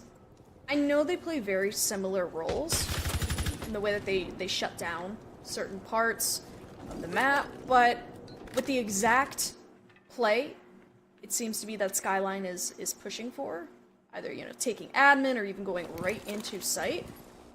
I feel that Ying could get the job done a little bit better. I don't know. I think that might be a personal opinion on my end. Maybe, definitely could. DJ looking for some picks onto that yellow side. The sense gadget will go out though. It obstructs the view of the mirror, which means that Kinzo can slowly maybe start to go for this plant. But the Tachanka Nyx already got that lineup in place, and it will be DJ to actually get that opening pick onto the favor, and the second buy unstoppable. The Blitz tries to rain out, try to get another, but Cirx quickly answers back, gets his team with a little bit more hope, with even more hope as he completely answers back the man count. He's on 1 HP now and a dream, but regrets being able to pick up the diffuser, get a foothold into sight. The plant will slowly start to go down, but the fire is shot out, trying to make sure he has no safe place to really get this plant down, especially with the guns, especially with the C4s. It goes out, does it land? Not enough damage though. The shield stays up and keeps him alive. But both now, two players of the attack are a sliver away from death. And with the fire just flying out on the Blitz, he has no place to plant until now. Finally finds that safe place, and with no defenders trying to stop him, he gets it down. Kinzo takes a lot of damage. The Blitz also basically on 1 HP and does get taken down, and now it's up to Cirx, but he's been downed out. Do they know though that these two players are down? Eventually they'll find out.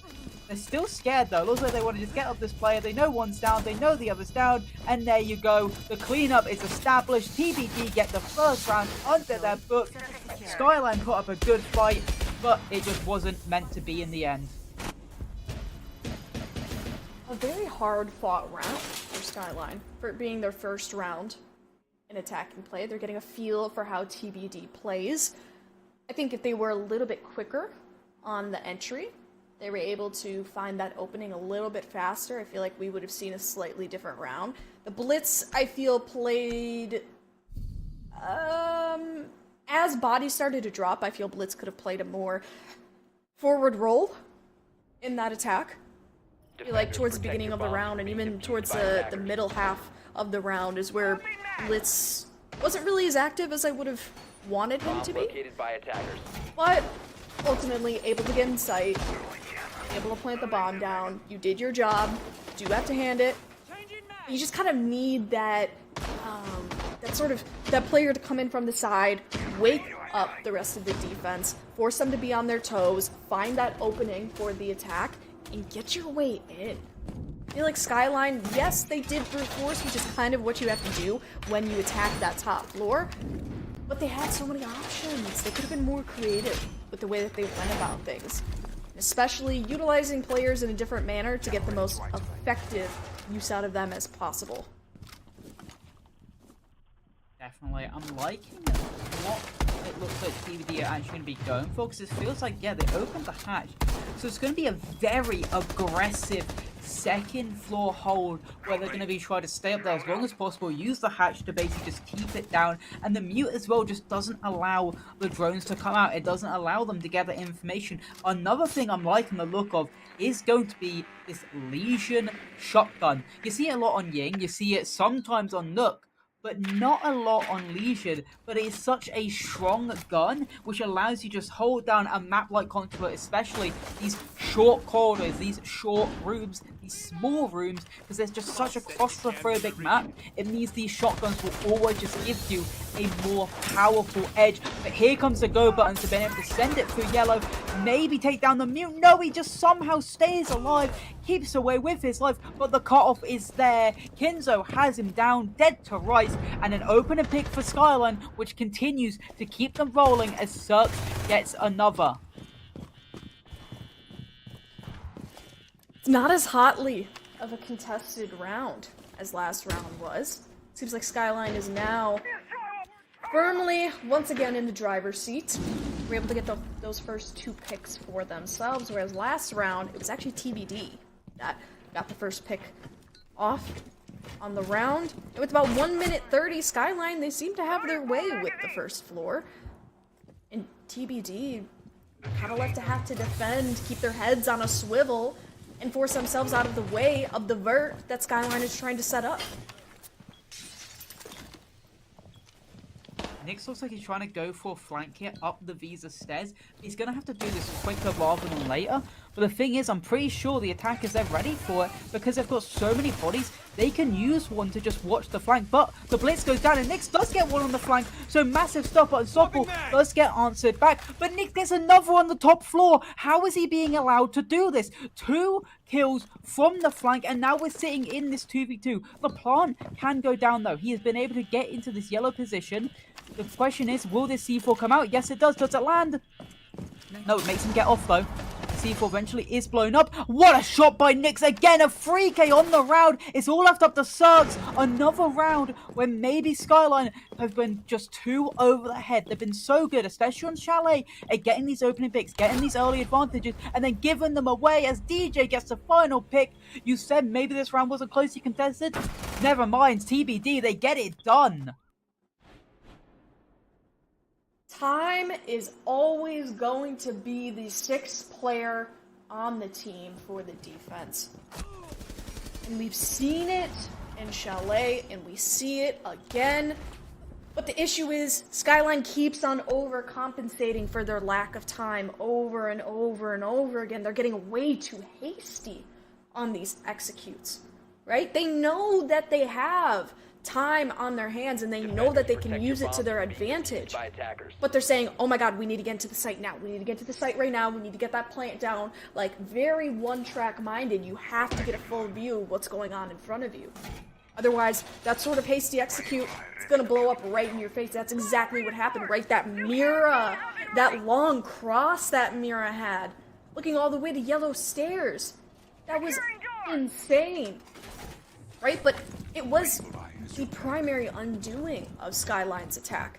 They were essentially clotheslined at yellow stairs. And now the remaining players are left at the breach, and now you only have 1 to 2 spots that you have to watch as the defense, right? TBD is great at isolating and narrowing angles, especially when they're on the back foot. That's what they know how to do. If you are Skyline, you need to take the opportunity, figure out what's going on, take a step back, and isolate those players, either with utility or with trades, whatever you have to do, because you are allowing yourself to be fragged without any repercussions, and that is not what can happen, especially if you're on map 2 of BO3, you're 1 map down, this is your map pick, right? In your O2. I think another issue for this, specifically in that round, was just allowing Khan. Not Khan. Don't know why I'm thinking Khan when I'm trying to say Nyx. Nyx! I'm thinking they're both old, so, you know, both old, I get mixed up.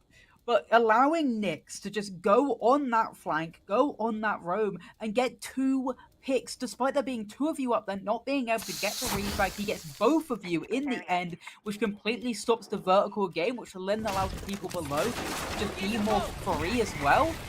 Very questionable situation, but this round out, they've been able to get this admin clear started, not lose a man either, so they've been able to get a lot of this map again onto their favor, but there is so much they need to take, and Nyx actually is the man again to get that opening pick. I said in the pregame he had a weak survival rate, but in this game he's got a strong one, 5-0 right now. He is cooking in the server. He is the main thorn in their side. He is the main nightmare that they have to deal with as they're still looking for any gap they can find. Regrets at least makes his way inside of Visa, gets rid of that Maestro cab, gets open the hatch. But the question is, what can he now do with the space he has just found for himself? It's a big question, especially for Skyline, a team that has been taking their time on these attacks so far. Once you get that space, what are you going to do with it? What utility can you use to further your venture? How are you going to get into that site by having the least collateral, right? You don't want to get caught up by the defenders watching your entrance. You don't want to be caught up by any sort of utility calling out where you are, even killing you. So what are you going to do? You have to be proactive. And what are we not doing? Being proactive. That's going to be Unstoppable, getting 2 kills through the hatch and a last kill to finish it off through the hatch once again. The 3-man hatch drop doesn't work for Skyline, and now it's a 3-0 on defense for TBD. This change obviously happened 2 months ago, but not 2 months ago, but 2 seasons ago, for Siege sakes. With CHX obviously coming through, you cannot ADS while dropping a hatch. 2 of them dropped. The first one dropped when Unstoppable looked away. If you could ADS, he's dead to rights. But Unstoppable flicks back, gets him down. But I've got a question. How does Nyx again get 2 kills on the roam? He is just able to be such a thorn in their side, getting the opening pick, getting the second, and then with 2 people then being dead on the side of SkylineGG, they say, okay, we've got nothing left. Let's just throw something at the wall and hope it sticks. It didn't. The full hatch drops do not work out in their favor. The LMG has too many bullets to deal with. He Attackers gets need to 2, locate and and then the defuse final bombs. man just has nothing left in the end. And we're allowing TBD to run away with it. Yes, this is such a defender-started map. Yes, I expect them to at least get 4 rounds on the Attackers defense. have located a bomb. But they've just gone a clean sweep. Even their tertiary site, they look dominant on. SkylineGG, they need to find something and they need to find it quickly. If so, this will be a sweep for TBD because they look flawless right now. I think the momentum is beginning to get to Skyline's head, right? They're lacking the confidence that they need to take their entries further, to do something with them, to make something of the space that they gain for themselves. It's Consulate, you're right, Consulate is such a small map with so many different corners to it that it is hard to gain space if you're immediately being contested the second that you walk into the map, right? But if you're Skyline, you have been playing this map, so you know what to do with the space that you do have. It seems like they are dumbfounded on a map that they consistently play. Like, this is something that I truly am not used to seeing. I wouldn't expect the dominant team here to be losing so blatantly. It does come down to the fact that as well that TBD obviously have barely played this map, right? They haven't played it a lot inside of this season. They played it once and they lost it 7-4 with SkylineGG, which you'd expect maybe better then. But that also means there is a lot of review. They know how Skyline like to play, and then they can adapt to it, and that's exactly what they're doing, I think. I think TBD just know exactly how Skyline like to play this map. They've done a lot of VOD review on it because they've got so much VOD to actually check because of how many times Skyline have played it, and they've just come with a better game plan than what SkylineGG have come and prepared for. That's very Siege. Right? It's all a game of chess. Skyline right now, Skyline's playing checkers. You think you're playing chess, Skyline? Playing checkers, buddy.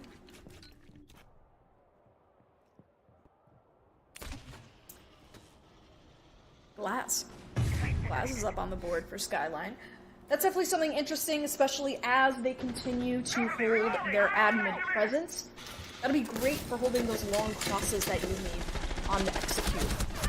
Also, with that, Ying's going in. Ying's finally going in, but it seems like TBD still firmly in the lead at this point.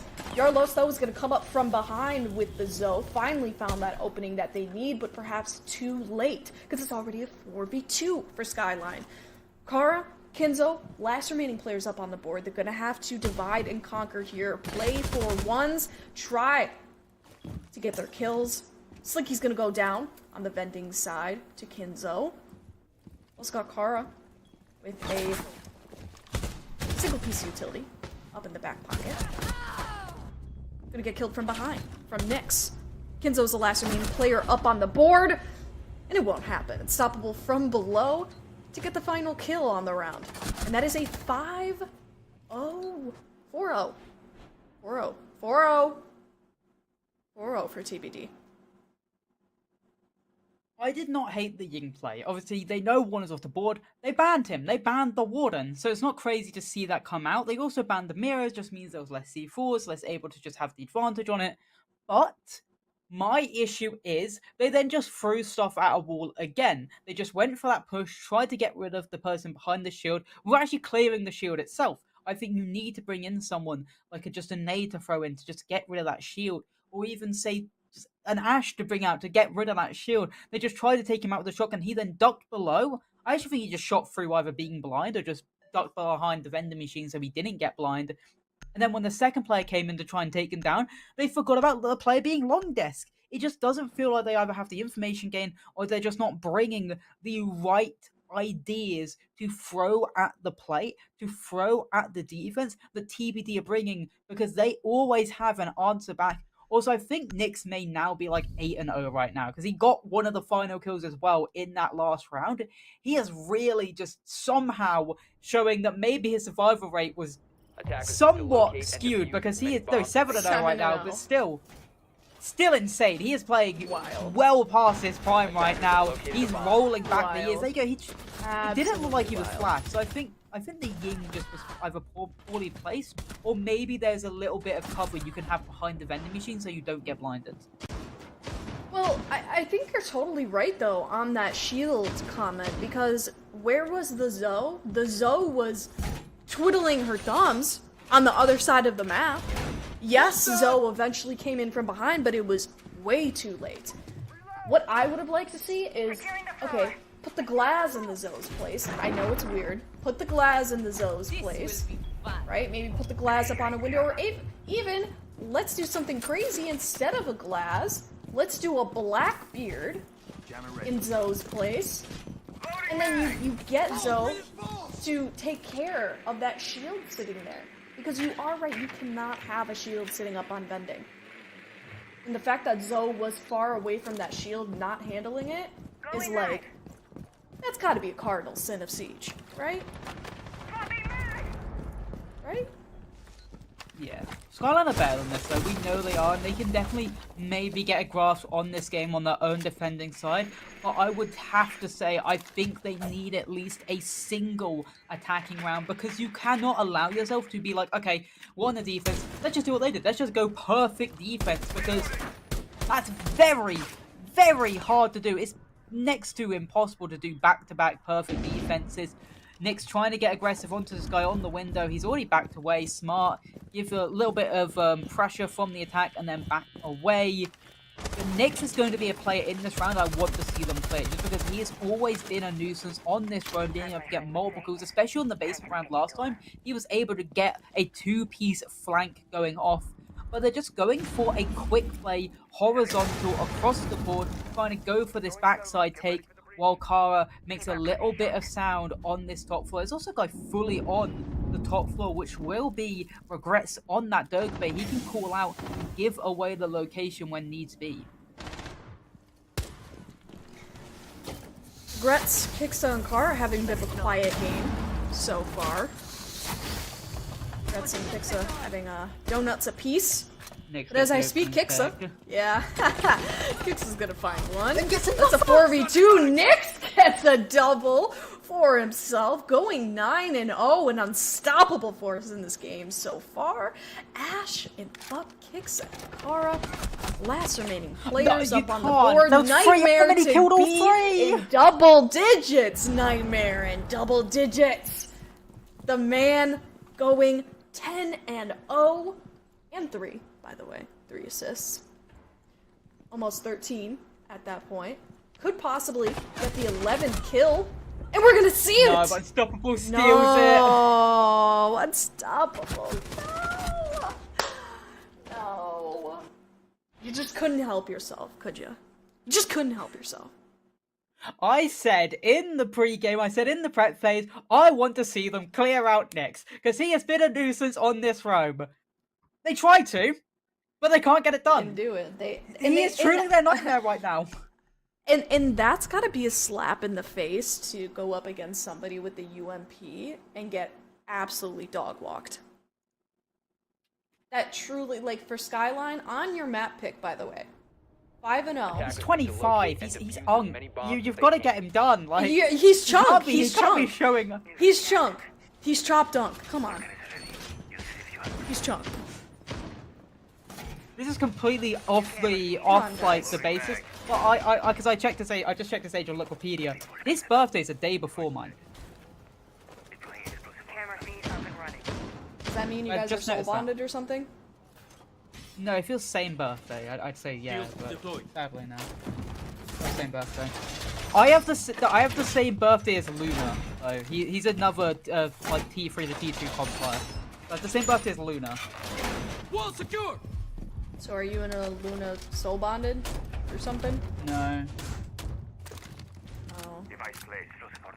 It's really unfortunate. But looking at this round, we'll see Nyx this time on the Echo. The castle's being given away to DJ instead. But we're seeing the 4th bomb site. We're seeing TBD play all 4 bombs. We're seeing them. We saw obviously last time they had their tertiary bomb site was the split bomb site, which they actually won quite well. But this time they're saying, okay, let's not give them a second chance on this tertiary bomb site. Let's give them the piano bomb site. Let's see how they deal with this now.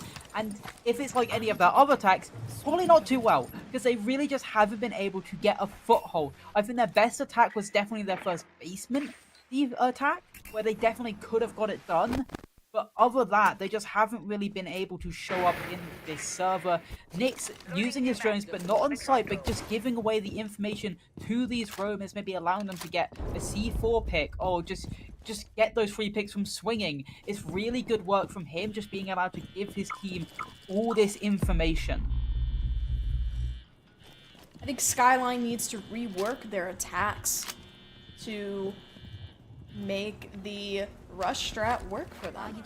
That is how they were able to get their rounds in Chalet. If it ain't broke, don't fix it, right? TBD, they have been thriving off of this close quarters presence.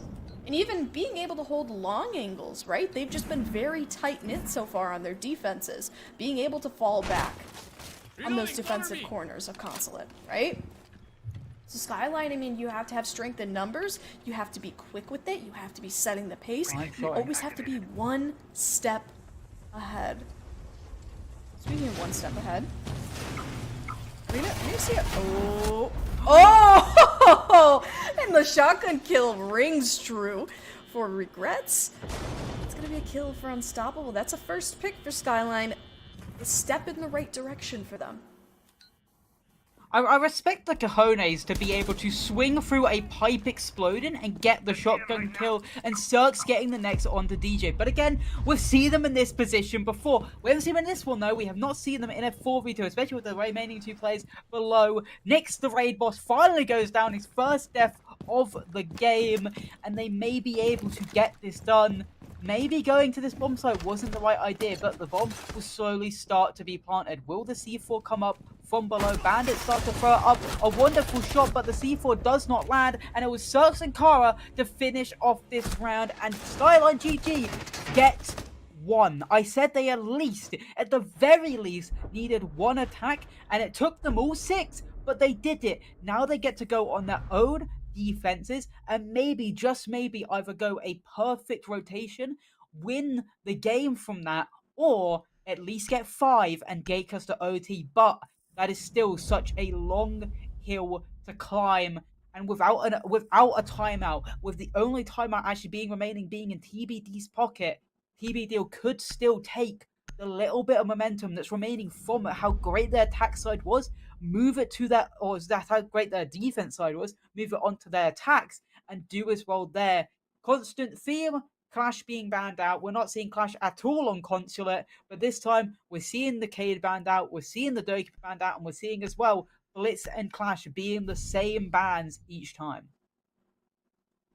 And I mean, we really can't underscore TBD's attacks so far too. Defenders, protect I mean, your bombs. you No, kind they're of, great in Chalet. you kind of, exactly. They were great in Chalet. I know you meant to say defense, but I mean, geez, their attacks were great. Post those first 2 rounds of being on Chalet, they adjusted really well. So if history repeats itself, we could be seeing a, let's say, 7-3 perhaps, 7-4 even, should TBD begin to adapt, pick themselves up, and really begin a momentous push for that victory. Right? They have everything on their side. Okay? They've got the map on their side.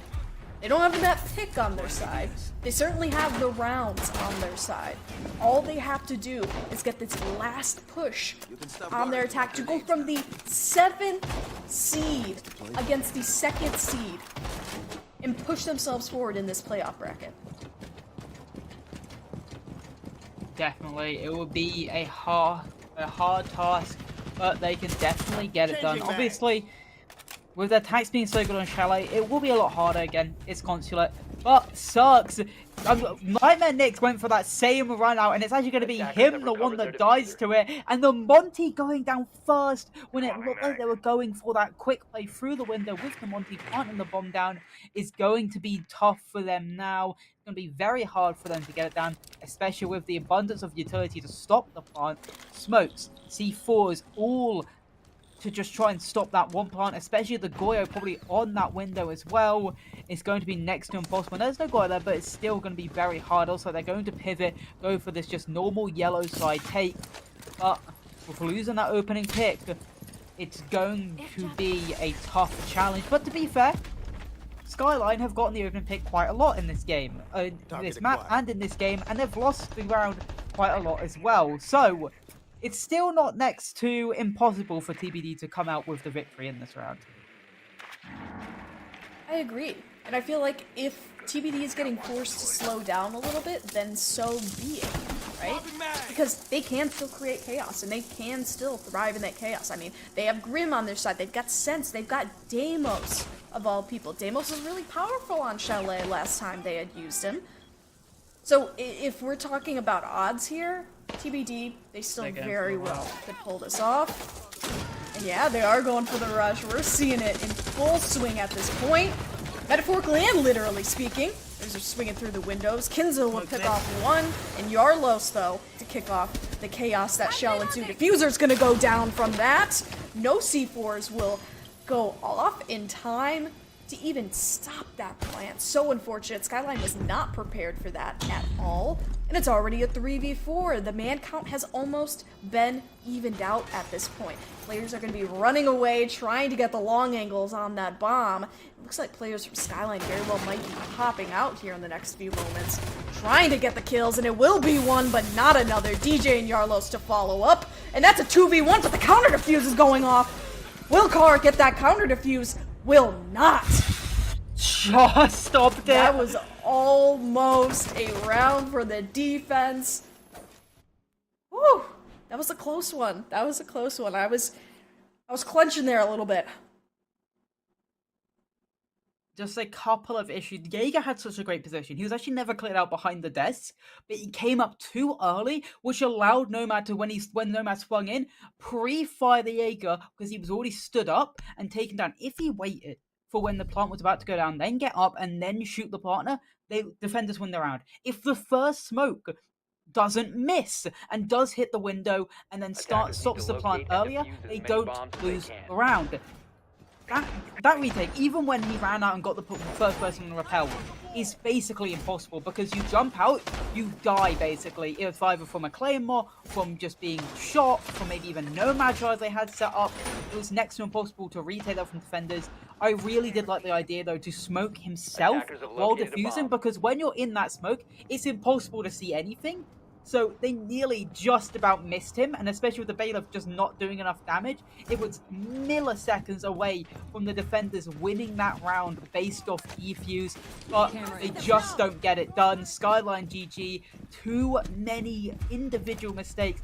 Their early round was so good though, getting that early spawn peak, getting the map control, being able to wrap behind the desk, knowing their win corner was perfect, but again, if you make the smallest of mistakes, it can come back to bite you. I do like that they're still confident, they're still going for these aggressive plays early, they're still trying to set the tempo, and they're still trying to keep the favor in their control. But TBD are not allowing them to run away with it just yet. I'm reloading. Alright, and I mean, if we knew better, or if we didn't know better, I would say, I mean, TBD being up 6-1, you would assume that Skyline is the underdog in this situation, right? But historically, we know that Skyline is not the underdog. In fact, Skyline is the second seed in this playoffs bracket. TBD is the 7th seed. Once again, dog walking to match point the players of Skyline. And once again, the players of Skyline will find the first kill of the round. Slinky will go down.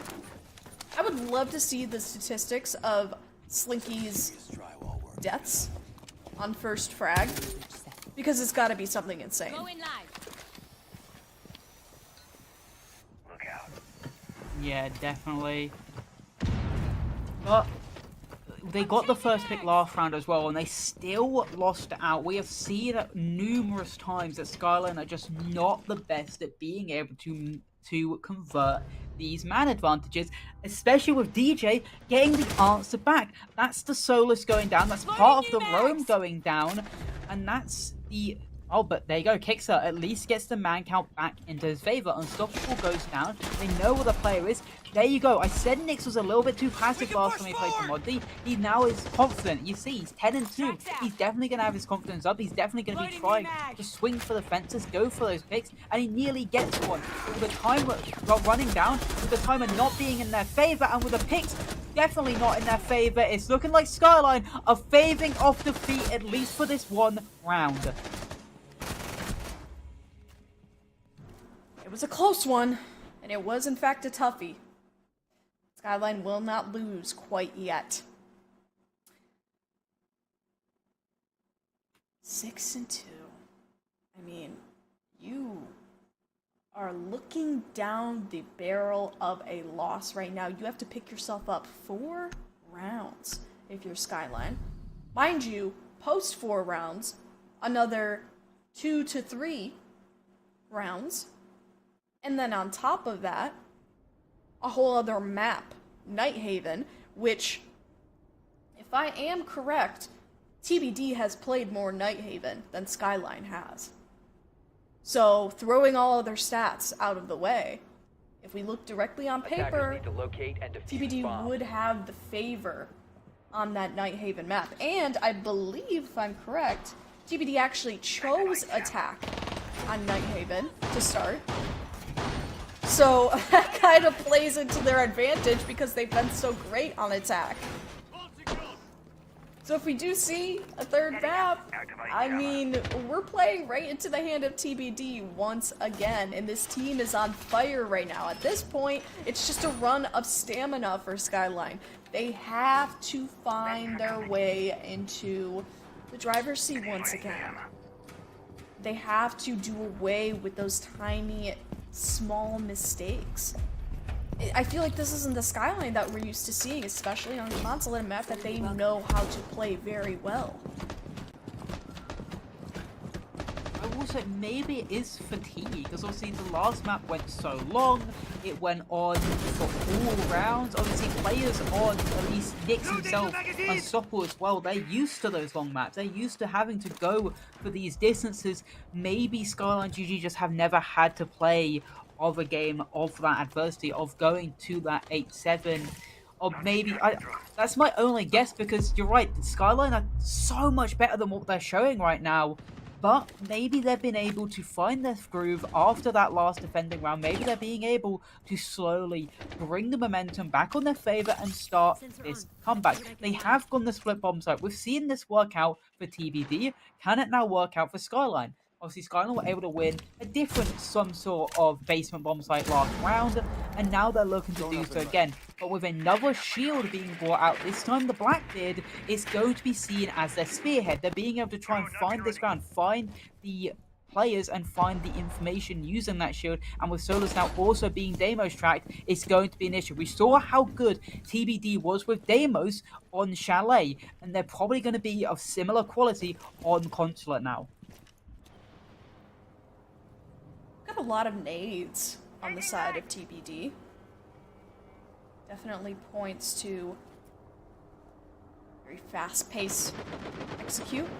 Perhaps trying to shut off certain areas for Skyline, maybe get a cheeky kill. Also like the Tuberelle and the Bandit in unison, knowing that we have the Kaid off the board. At the very least, it's something. How is DJ alive? Does he have a health bar? Because the red is where he lost for the damage. sentry. Well, Jarlos isn't alive, and Slinky's not alive, as Kixer gets a double kill. We saw how good he was in the last round. Nyx at least refrags, but the damage has already been done. Kixer has been great in this round. It was DJ on barely a hit point of HP. It's looking like this is definitely still in the favor of Skyline. They dropped the hatch this time. It's the same thing we saw last time, but the picks go back and forth. Kara and Kinzo with Unstoppable, the last one remaining to try and clash out this 1v4 to win the game. With Skyline, they're definitely saying, we're not out of this fight just yet. Don't count us out. Your team's executing. Your team's executing. They're finally in chat. They have Oh, not really man. been in chat much, and they normally love to put a little bit of trash talk in the chat. So that shows they're still in good spirits, which is always a positive for a team.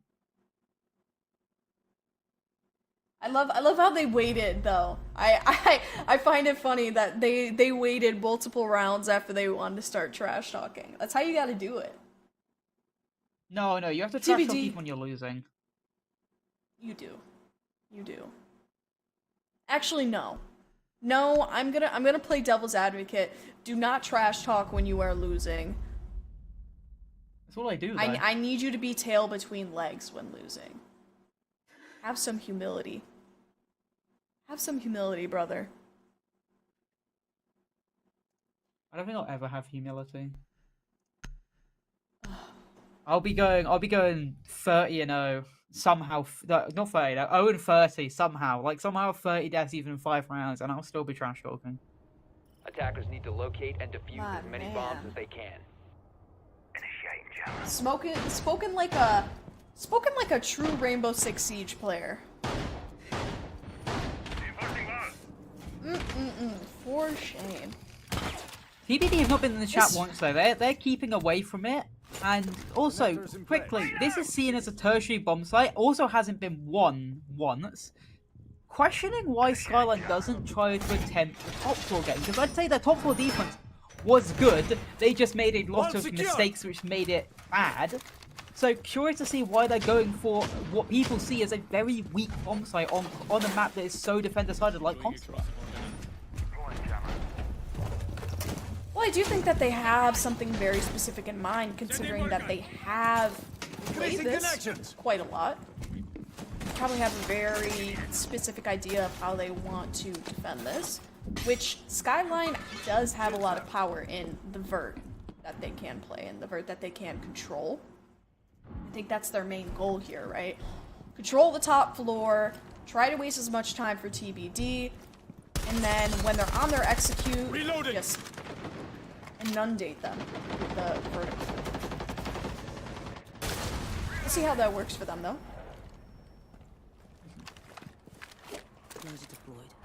Going to be very, very hard still. The Bravo drone comes in, able to hack the main one as well. That means it'll take 2 offline. There you go. The gates are completely shut down and makes minimal noise as well. You can also get camera. This is great work coming out from DJ on this Bravo drone. A lot of drones coming out though. This is going to be in the main couple seconds, the main couple like starting minutes, just figuring out where are these players, where can we find the gap, where can we execute, because that's what we saw on TBD on Chalet. We saw them really like to find the gaps. They hit them quick, they hit them quick, but they hit them like midway point of the round. They've thrown for like the first 2 minutes, even minute 30, found the gap, and hit it as a team, going through, getting the pits, and it looks like Nyx has found the gap, being able to get into this hole. The question is, are they ready for this Kixer push down this benches hallway, as Slinky takes a lot of damage as we sit down into maybe this final minute. At the first pick, Jarlos, Cirx answers back. Kixer trying to find anything, but it will be Kara to actually get that next pick on the board, even with the sliver of HP. And another beautiful shot from Kixer.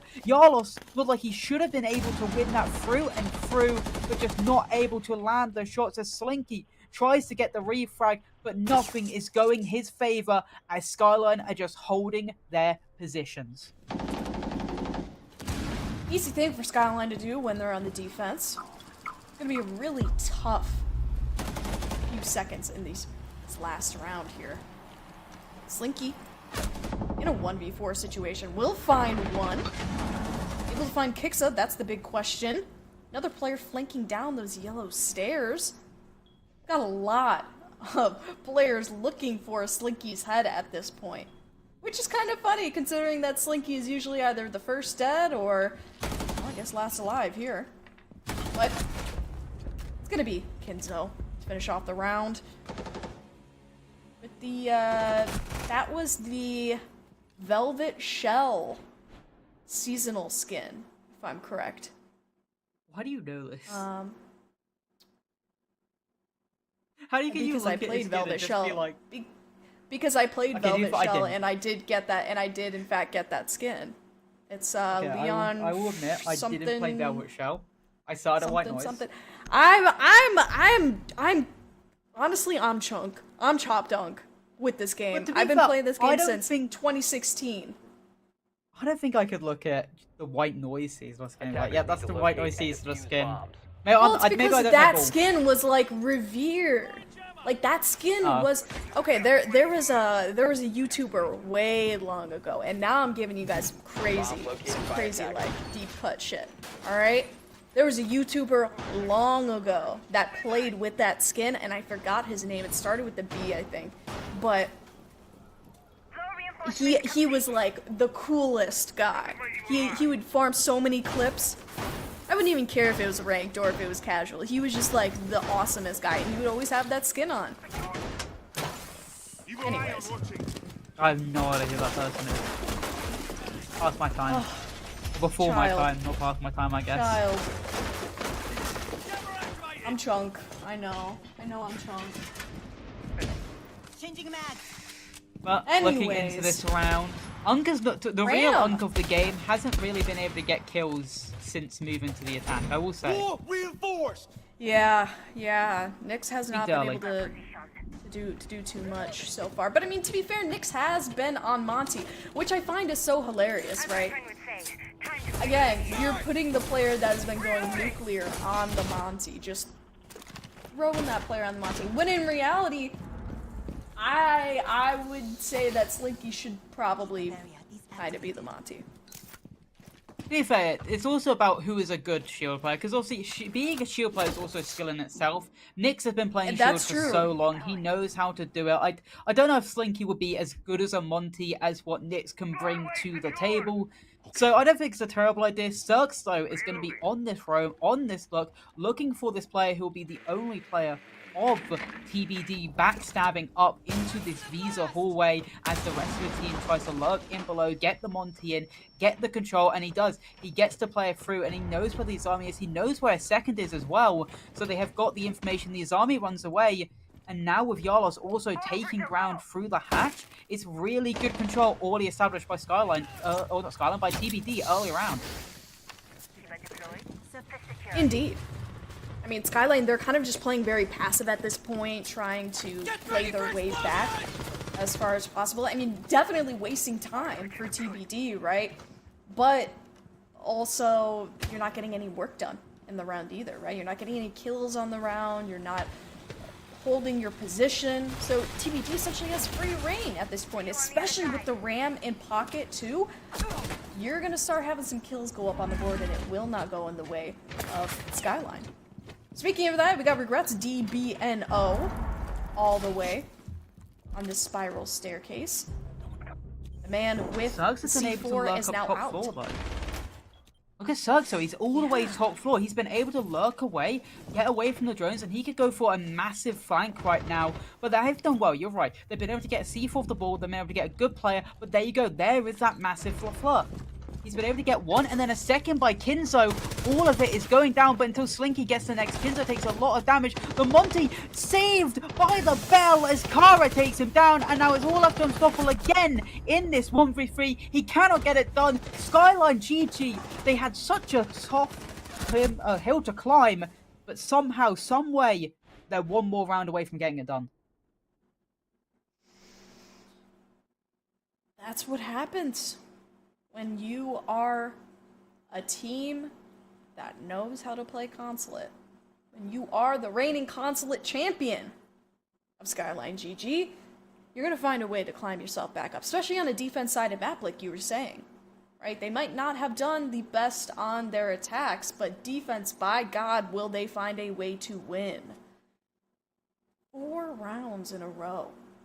That is absolutely absurd. I don't think anybody would have predicted that. But a fun little statistic for you that we usually like to throw out, Bianca, me, Whiskey Duo, 70%. 70% is the percentage that teams who go on a timeout tend to win out the round. Oftentimes, right? 70% of the time, team is going to win post timeout. So if that is the case, we would be seeing a 2-0-7-5. So this team, they want to be. I have a question for this statistic. It will never happen. Okay. But what if, because obviously you pick when you take the timeout, what if, say, TBD took the timeout, and then when theirs finished, Skyline then instantly take theirs? Who would have the advantage in the next round? Well, I guess the funny thing about timeouts, too, is that, you know, what one team gives themselves, the other team also gets, right? Both teams are technically getting time to talk it out. Yeah. So, TBD, as much, you know, time as they got to adjust their play, Skyline, they are in the same position. So you're kind of right on that. I was gonna say, that's why I really like what, obviously, we both remember who that was. He always spoke about when his opponents took a timeout, instead of speaking about what his team should do, he spoke about what they were going to speak about. He studied every team, what they do after a timeout, and realized what they do after a timeout, and said how the team will adapt and how they would change, which I thought was very smart. That is very smart. Yes. I mean, that is playing the game of chess, right? We ain't playing checkers up in this game. We gotta play chess. You're gonna go on the pro level, right? You gotta be smart. You have to think multiple steps ahead. Steps ahead not only of your game, but of the opponent's game, right? Walking into this round, we've got Amaru up on the board for TBD. Looks like they're going to be trying a fast one here with their lineup that they've got so far. Flores drones being thrown in to get that preliminary utility out of the way. And then you throw in the Grim Bees, you get the Blackbeard up on the window, you get the Amaru shot through the window, get those Yin Candela charges in. You have created a beautiful chaos for your team to live in. Especially if we're working through admin, which we are. Looks like TBD, they're going to find an easy way through to vending. People just about misses. If that was a little bit further, they take out the Blackbeard as the first pick. That would have been massive, but really good time usage by TBD, able to get so much ground, so much cover, but there is still more they have to take. Obviously, there's still a C4 inside for Kara, and there you go, the plant is actually going down. They double bait and switched it, but the player goes below, tries to stop the plant. Can he see it? Yes, he can. Great heads-up play from Regrets, able to go below instantly. I do like the idea of double bait and switching it. Pretend you're going on the side, then instantly switch the flip, or flip the switch, and then instantly go on the other side. But it looks like the adaptation from Skyline was too good, too great. It looks like overtime is gonna be on the horizon, because there's only 2 bodies left for SkylineGG to find, and the Stoppel is taking heavy damage as it's all left up to Slinky, firing as much as he can, and it's a flawless round to end off and to force us onto overtime. The last time we saw overtime, TBD had the worst side. They had the attack, or on Charlie they had the defense, which was the worst side, but they still got it done. Here, they've got the attack, they've got the worst side again. Can they still get it done, or are we seeing a third map after, at the max, 29 rounds? It is certainly a lot to get through. That is certainly a lot to get through. I'm looking that down right now. I see that in my future, and I'm like, attackers need to locate and defuse as many bombs as they can. Oh. That's all I can say. That's my only. As a caster, we love watching Siege, but even casters have a cap on stamina and how long we can talk. And I gotta say,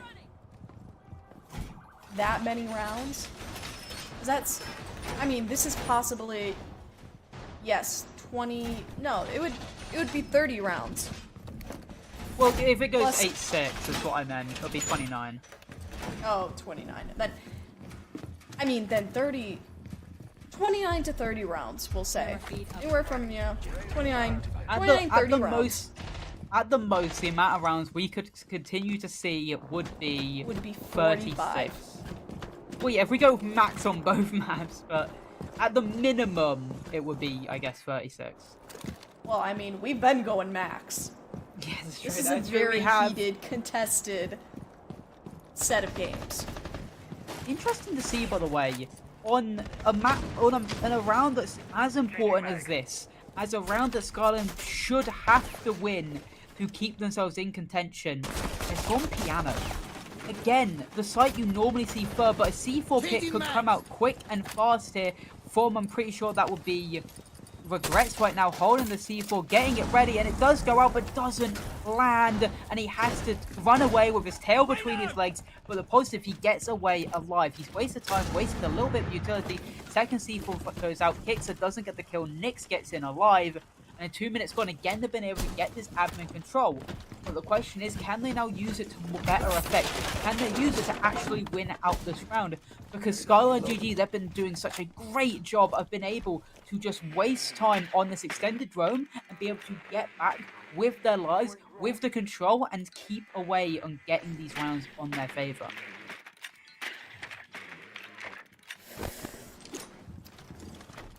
Time is ticking. Got about 1:30 left on the clock for TBD. No engagements so far yet for them. They do have a good chunk of the top floor control. Got a lot of players on Skyline holding up on that first floor. You've got 2 more to hold up on the second floor, but Cirx is going to find the first kill of the round. That's with the C4. Got a lot of intel on the side of Skyline to aid them.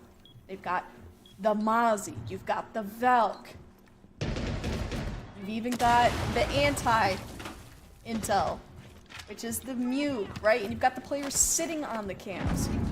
You've got a lot going for Skyline playing that sort of proxy defense. Unstoppable was just collateral in all of that. It was almost bound to happen in that sense. Now you've got the players of TBD on the first floor looking to contest the bomb site. They're going to have to make this execute happen in the next few seconds here. Plant's going to start going but the question down. is, have they cleared out closet? No. No. Wait, what just happened? What just happened? They've just got 3 kills. It's completely changed into their favor, and somehow, some way, TBD have won the round. What just happened? They waited till the very last second. We're back in 30-second DZ meta. I said Nyx. Slinky! Slinky! Wait, what happened? Slinky! Slinky with the crazy Ash play. Oh, Slinky got multiple kills to be fair. Slinky got a double there. I've got to say, is it again Skyline maybe doing a little bit too much? Because we've seen multiple times Skyline, when they've got the situation, they sometimes just overswing. I think their early round, their mid round, perfect. Wasted so much time, got the opening pick. And again, maybe that's what they should stop doing, because they keep losing a lot of rounds they get the opening pick. But I digress. The thing is, you're right, Slinky won the round, and it was perfect for the meta to get the diffuser down, the 20-second meta, old DZ timing from the former DZ player of Nyx, calling his team to allow his team to, again, despite having that harder side start on overtime, allow his team to have the advantage going on to their own defensive round. SkylineGG, you have to do what TBD just did, or you are out of here. Knocked out by the 7th seed. As the 2nd seed, I would feel quite embarrassed. Although I would also know that this roster had been continuously changing, and I did my absolute best. If I were Skyline and I got knocked out. I mean, they've gone OT both games. There's not much else they can do. This is true. It does I still think at the end of the day it is a little bit unfortunate that you are so evenly matched as a team that has had a very consistent roster next to a team that, yes, has individual players have been playing for a while, but this roster is quite new altogether. But sometimes it can be that honeymoon period. You like to start off a new team because you get that first couple weeks when you're playing together, and you have that small honeymoon period where you are somewhat of an unknown team. You are somewhat of that unknown favor. But Regrets is back at the opening pillar on Unstoppable. C4 goes out, doesn't land. No, he can actually get away. I saw the drone on him. I saw he was busy just sitting there. I thought maybe they could use it to get that drone out. And again, the Bandit's going to go down, and the trick is successful. They need a second nade to really come out to stop EJ from being able to play here. As right now, not a lot has been gained by SkylineGG. They haven't even been able to swing inside of admin, and it's been basically a minute 20. A little bit of damage actually done to Unstoppable is the most they're going to get after these first minute 30. They find it looks like they have gotten into admin now, so they've at least gained that ground. But again, they haven't been able to open Pro. Again, it's Bandit tricked a second time, so Pro is going to stay closed. No external breach, no external pressure. Bandit gets to stay there with the C4 in hand, being able to eventually stop that plant from going down. And with a minute load going down, and with the nade also going out, though, they at least clear the vending machine position that they failed to clear last time. So they're at least getting map control, but some parts are just not going into their favor, which it just may hinder them in the long run. And the utility economy so far for Skyline hasn't been the best, right? The nades haven't been connecting very well. They do have 2 flashes in pocket, and they do have 2 breaches. Breaches aren't going to carry you very far, especially on that top floor attack.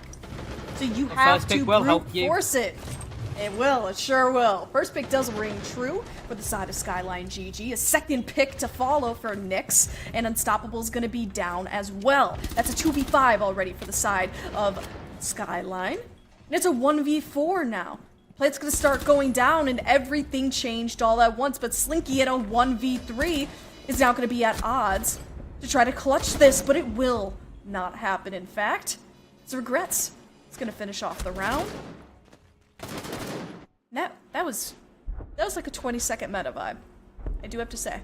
Definitely. It felt like they were just whittling down the defense, pushing them down further and further. They were able to clear stuff out that they weren't able to clear last time, like the vending hall position, was then allowed. This time, they had the Jackal backstab, threw down Yellow, being able to take the control from behind and slowly whittle down the defense, which made them only have 1 person left. Slinky left alone in the 1v5. He got 2, but it was too little, too late for his team, as now neither team win their starting defense, and they have to do it all over again. We're going all 15 rounds again. TBD, can you get it done like you did last time? Or is it too little, too late? Is it too much to ask for? Because you have to attack onto this basement bomb set where SkylineGG have looked impenetrable. They have looked so good time after time after time again. Again, we're seeing teams just fall apart late on in these defenses, at least throughout overtime. It could come out to DBD's favor, but I've got to say, I've been favoring the entire day. I do favor Skyline right now in the situation they have for overtime. I agree. I mean, it's never a good position to be on attack on Consulate. But TBD, I mean, they have been able to make a mess into absolute beauty. The way that they have been able to cap their attacking rounds. So I think, I don't know. But also, I mean, on Consulate so far, they haven't been doing the best anyways. But I mean, 7-7. 7-7 doesn't lie. Most of these teams have been fighting so hard. And the narrative may yet continue post this round. Could be TBD's game, it could be Skyline's game. And if it is Skyline's game, we will be seeing Night Haven Our third map to be played, potentially pushing us to the max of 45 rounds on our BO3 tonight. If not, we'll still see 30.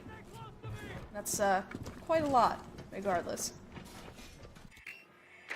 Definitely a minute already gone off the board. They've been able to get this top floor control. But my issue is it took them this long to just get top floor when it was a single lesion stopping them from getting it. So time basis is not looking good. The ram drone, the boogie drone will go out, at least making some vertical, but that's like a piano. That's not even above the main site. Luckily for Slinky, he has 2 more of those, so he can still make the main vertical hold above that main site. And they've been able to now get the bounty inside a piano, but again, look at the time. We've seen in these last 2 rounds, though, that the time isn't the massive factor. They've been able to have 20 seconds left, still execute, still get the kills, and still win the round.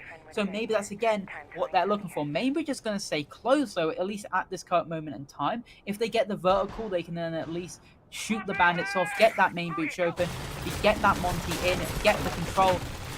Right now, though, Nyx is face-checking everything, just trying to make sure that there's no roam, no more people left of course. And there you go. Finally, the hatch is open. Finally, the main breach is open. A minute left. Can they now slowly start to get this execute ready, get this bomb down, and get ready for this plant to go down, as they are actually getting better and better into a better situation just because of the stuff they've got open, the gaps they're holding, and you know for a fact Skyline will want to be going for this aggressive roam back up top, which is being held for. Indeed, I mean, Skyline is also allowing TBD to take so much ground without contesting it Nyx very getting in heavily. position for plant spot. I'm seeing that, yes. Nyx is in position for the plant spot, will not be punished for it. The plant does, in fact, go down, but 2 players will go down with it. That's Kara and Yarlos off the board. Regrets and Kixeye as well. Kinzo and Cirques are the last 2 remaining on the board for the defense. You've got 4 on 1 at this point. DJ picks up another. That's Kinzo, the last player, and DJ to finish off the kill feed. Finish off the 2-0 tear for TBD. And that's a GG for them. It looked like they were taking too long, but I've got to say they were paying respect. They looked for every little moment, they looked at every little bit where the roamers could be, because they've been punished in the past. They've been punished from the roam in the past, so they paid as much respect as they could possibly be. They got the breach open, they got the hatch open, they then pushed them away through the vertical with the ram, so then they couldn't stop it through smoke bays. And then as well, he planted not only at off time, but also in an off position. Normally you see them plant next to the bomb or near the steps. Instead, he planted right deep next to the black car, so there was nothing that really could stop him. He couldn't be swung because of the breach condition, because of the vertical being held. It was a perfect round from TBD because of the fact that there was nothing Skyline could do to stop it. And there's also a lot of trust that has to go into that, too, if you're Nyx. There is so much trust that has to go into that, because you have to have DJ watching you. You also have to have a player up above that Ram watching you, Slinky watching you. I mean, there is so many moving parts to that, and the defense could quite literally tear it all apart in a moment's notice. We've seen that many, many, many times before. And what I also really liked about that round, yes, was the pacing. But what I didn't really like about that round was how the defense gave it up so quickly. They gave up area so quickly. They allowed the attack to control the pace. Skyline was not keeping control of the second floor, as you usually do when you're on a basement hold. They seemed to opt for a turtle hold, maybe trying to waste time, thinking that the entry would be slower on TBD's end, but as a matter of fact, TBD was able to utilize it. I mean, they had been battle-hardened for 30 rounds, right? So you would expect this team to move quickly, especially when they don't have any blockades in their way, forcing them to pull out some, sort of denial, pull out some sort of utility for whatever might be in their face, right? Could have been a lesion, it could have been even a player. We had a vigil one round that made waves. There was so much that Skyline could have done to go, a little bit more creative with their approach, not just on Consulate, but also on Chalet, that I feel like was a little bit of wasted potential for them. I really wanted to see more. I think we have an interview coming up as well, so I'm very excited to be able to speak to the man of the moment. I think is he in now? It is. Hello, Nix. Lovely to have you on. Also, I say, my first question is going to be, I'm quickly going to ask it off the back. Your castle round when you were defending, I think it was basement. How did you get away with 3? How did they let you get away with that? Yeah, I mean that round was definitely theirs to begin with, bro. They had a really good clear on us. I think we were in like either a 3v5 or a 2v5. I can't remember. And I don't know. I hit some shots. I pulled it up my bag. I was really just feeling it on the defense against those guys. I think I was 10-0 at one point, so I was just kind of hitting some shots. That was disgusting coming from you, to be honest. But I've also got to say, obviously, I'm pretty sure if I'm not mistaken, in the group stages, you lost to them 7-4 on Consulate. What was the game plan you came up to try and combat how they played against you in group stage? I mean, that's a great question. Like, we looked at their ban phase and we saw that they're a very strong consulate team. They've played it like 5 times and they've only lost it once, I think. But at the same time, we're still kind of a newer roster. We don't have a ton of experience on a lot of maps. So we think that consulate's a great map for us. And it was 7-4 the last time we played them. We thought that we made some sloppy mistakes and that we could clean it up. And I think that's kind of just what we did. We had a really strong defensive half. And I think there was even attacks like we could have closed out sooner rather than going OT. Yeah, I just think the game plan was, we knew that they were going to pick that map and we just prepped it and came into it playing our best. So yeah, you played amazingly, especially. Jenna, do you have any questions? I mean, there's so much to pick from. I feel like what's the main thing, and this kind of ties into the second question that Milo asked, but like, as you were looking at the attack, the defense of Skyline, like what was the main thing that you kept on like reverberating, like echoing, being like, okay, we have to deal with this, like this is what we have to adapt for, their main strength, or maybe even an opening that they had? Yeah, I mean, on the attacks, the main thing that I was like telling the guys, like, our defense is their attacks. The main thing I was saying is they like to play very spread out. They like to create a lot of pressure around the map. So a lot of the time, the push is not going to be very strong on one push. They're not going to be able to take admin control very fast because they have players spread out all across different spots. So I just told the guys, play slow against these guys. Don't freak out. Like, they're not really taking a lot of map control and their executes are really, really, really slow. So let's just try to let them make the mistakes into us, let them lose on time. And I think that worked out really well for us on our defensive half. In terms of their defenses, I mean, obviously you can see it's consulate. It's a very defender-sided map. So both teams were kind of struggling on the attack side. But I was just trying to tell the guys that we need to make sure that we're executing on 3-2-1s. I think a lot of the time in the rounds that we were losing, it was because we were kind of giving off random picks across the map. One guy dying here, one guy dying here. We weren't synced as a team and actually going off that 3-2-1. So I think in a lot of those rounds, if we kind of slowed it down in the execute and just used our map control that we had, used our man advantages that we had sometimes, and just 3-2-1 the round, I think we would have been able to close it out sooner. Yeah, and I mean, you saw that from the last round that you guys had. That 8-7. Oh my God, that was a really. They were great playing round. scared. I could tell. Yeah. I didn't mean to cut you off. But I could just tell right off the way that they were playing that the prep phase that they were going to play scared. They were playing Bandit. They were playing Goyo. They were reinforcing all the hatches. And I'm like, God, these guys are nervous right now. It's 7-7. So let's just do a roam clear. Let's take the map and then let's just execute on them. So I think they kind of shot themselves in the foot on that one, just giving up the entire map. Yeah, absolutely. I mean, they gave you space for sure. They gave you space on that for sure. Well, congratulations. I mean, you guys went from 7th seed. You clinched that wild card spot all the way to beating 2nd seed. I mean, what do you think your future is going to look like in the playoffs bracket? I mean, I think this team is very underrated. I think a lot of the teams that I've been like, everyone always has eyes on me because it's Nightmare Knicks. People are always looking to see what kind of team I'm cooking up, and I really think that we're underrated. I think Yarlos is a great player. Slinky is mechanically just very talented. So I think for us, it's just kind of keeping our heads down and finding the right pieces.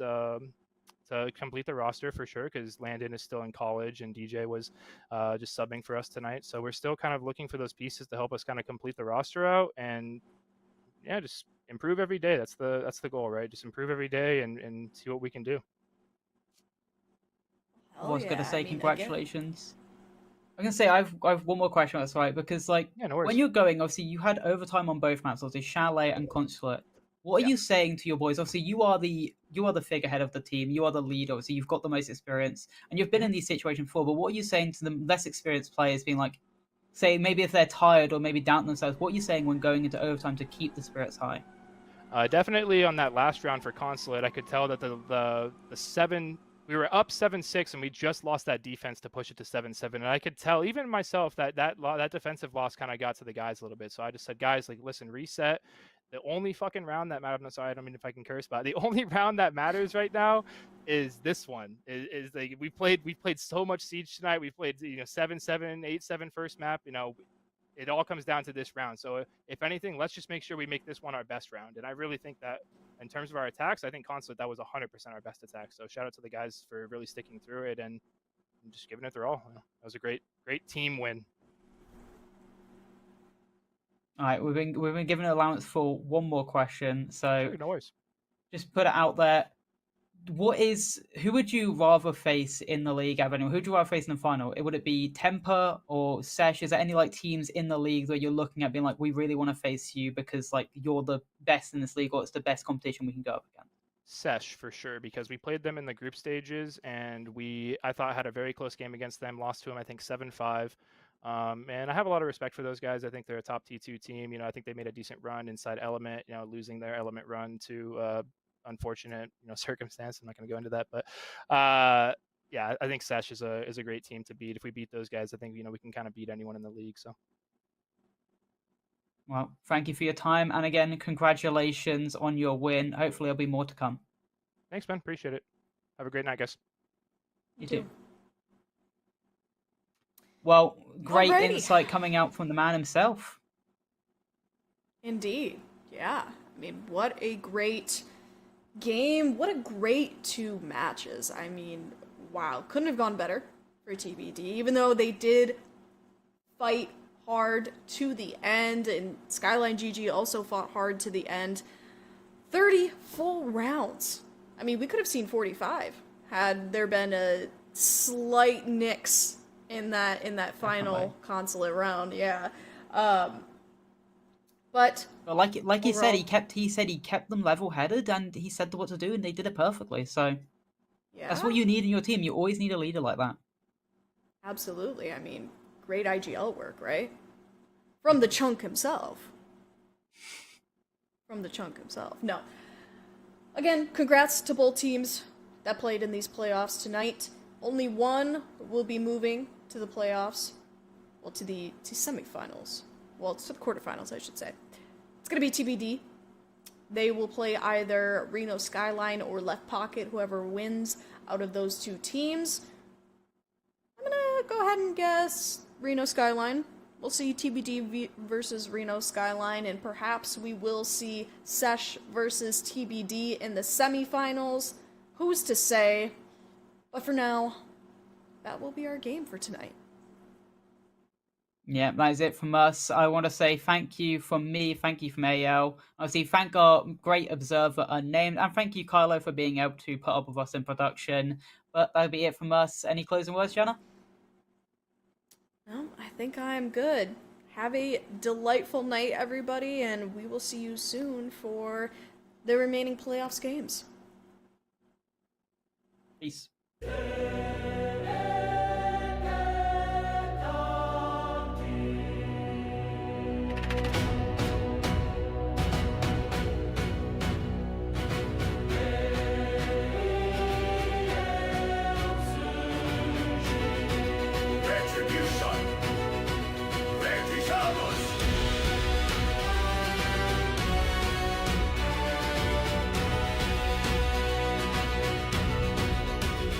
We were forged beneath the fire, names erased but never tarred.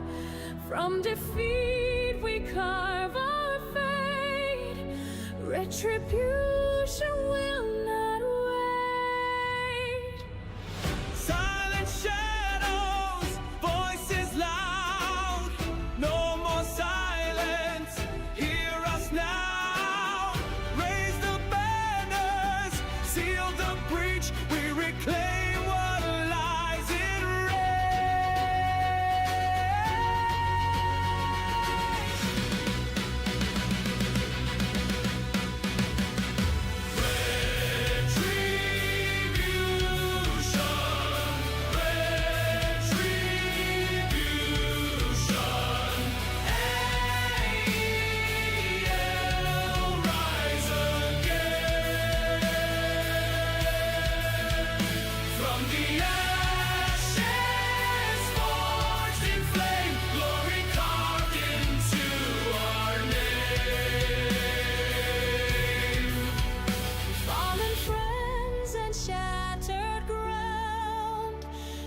goes through each round and round.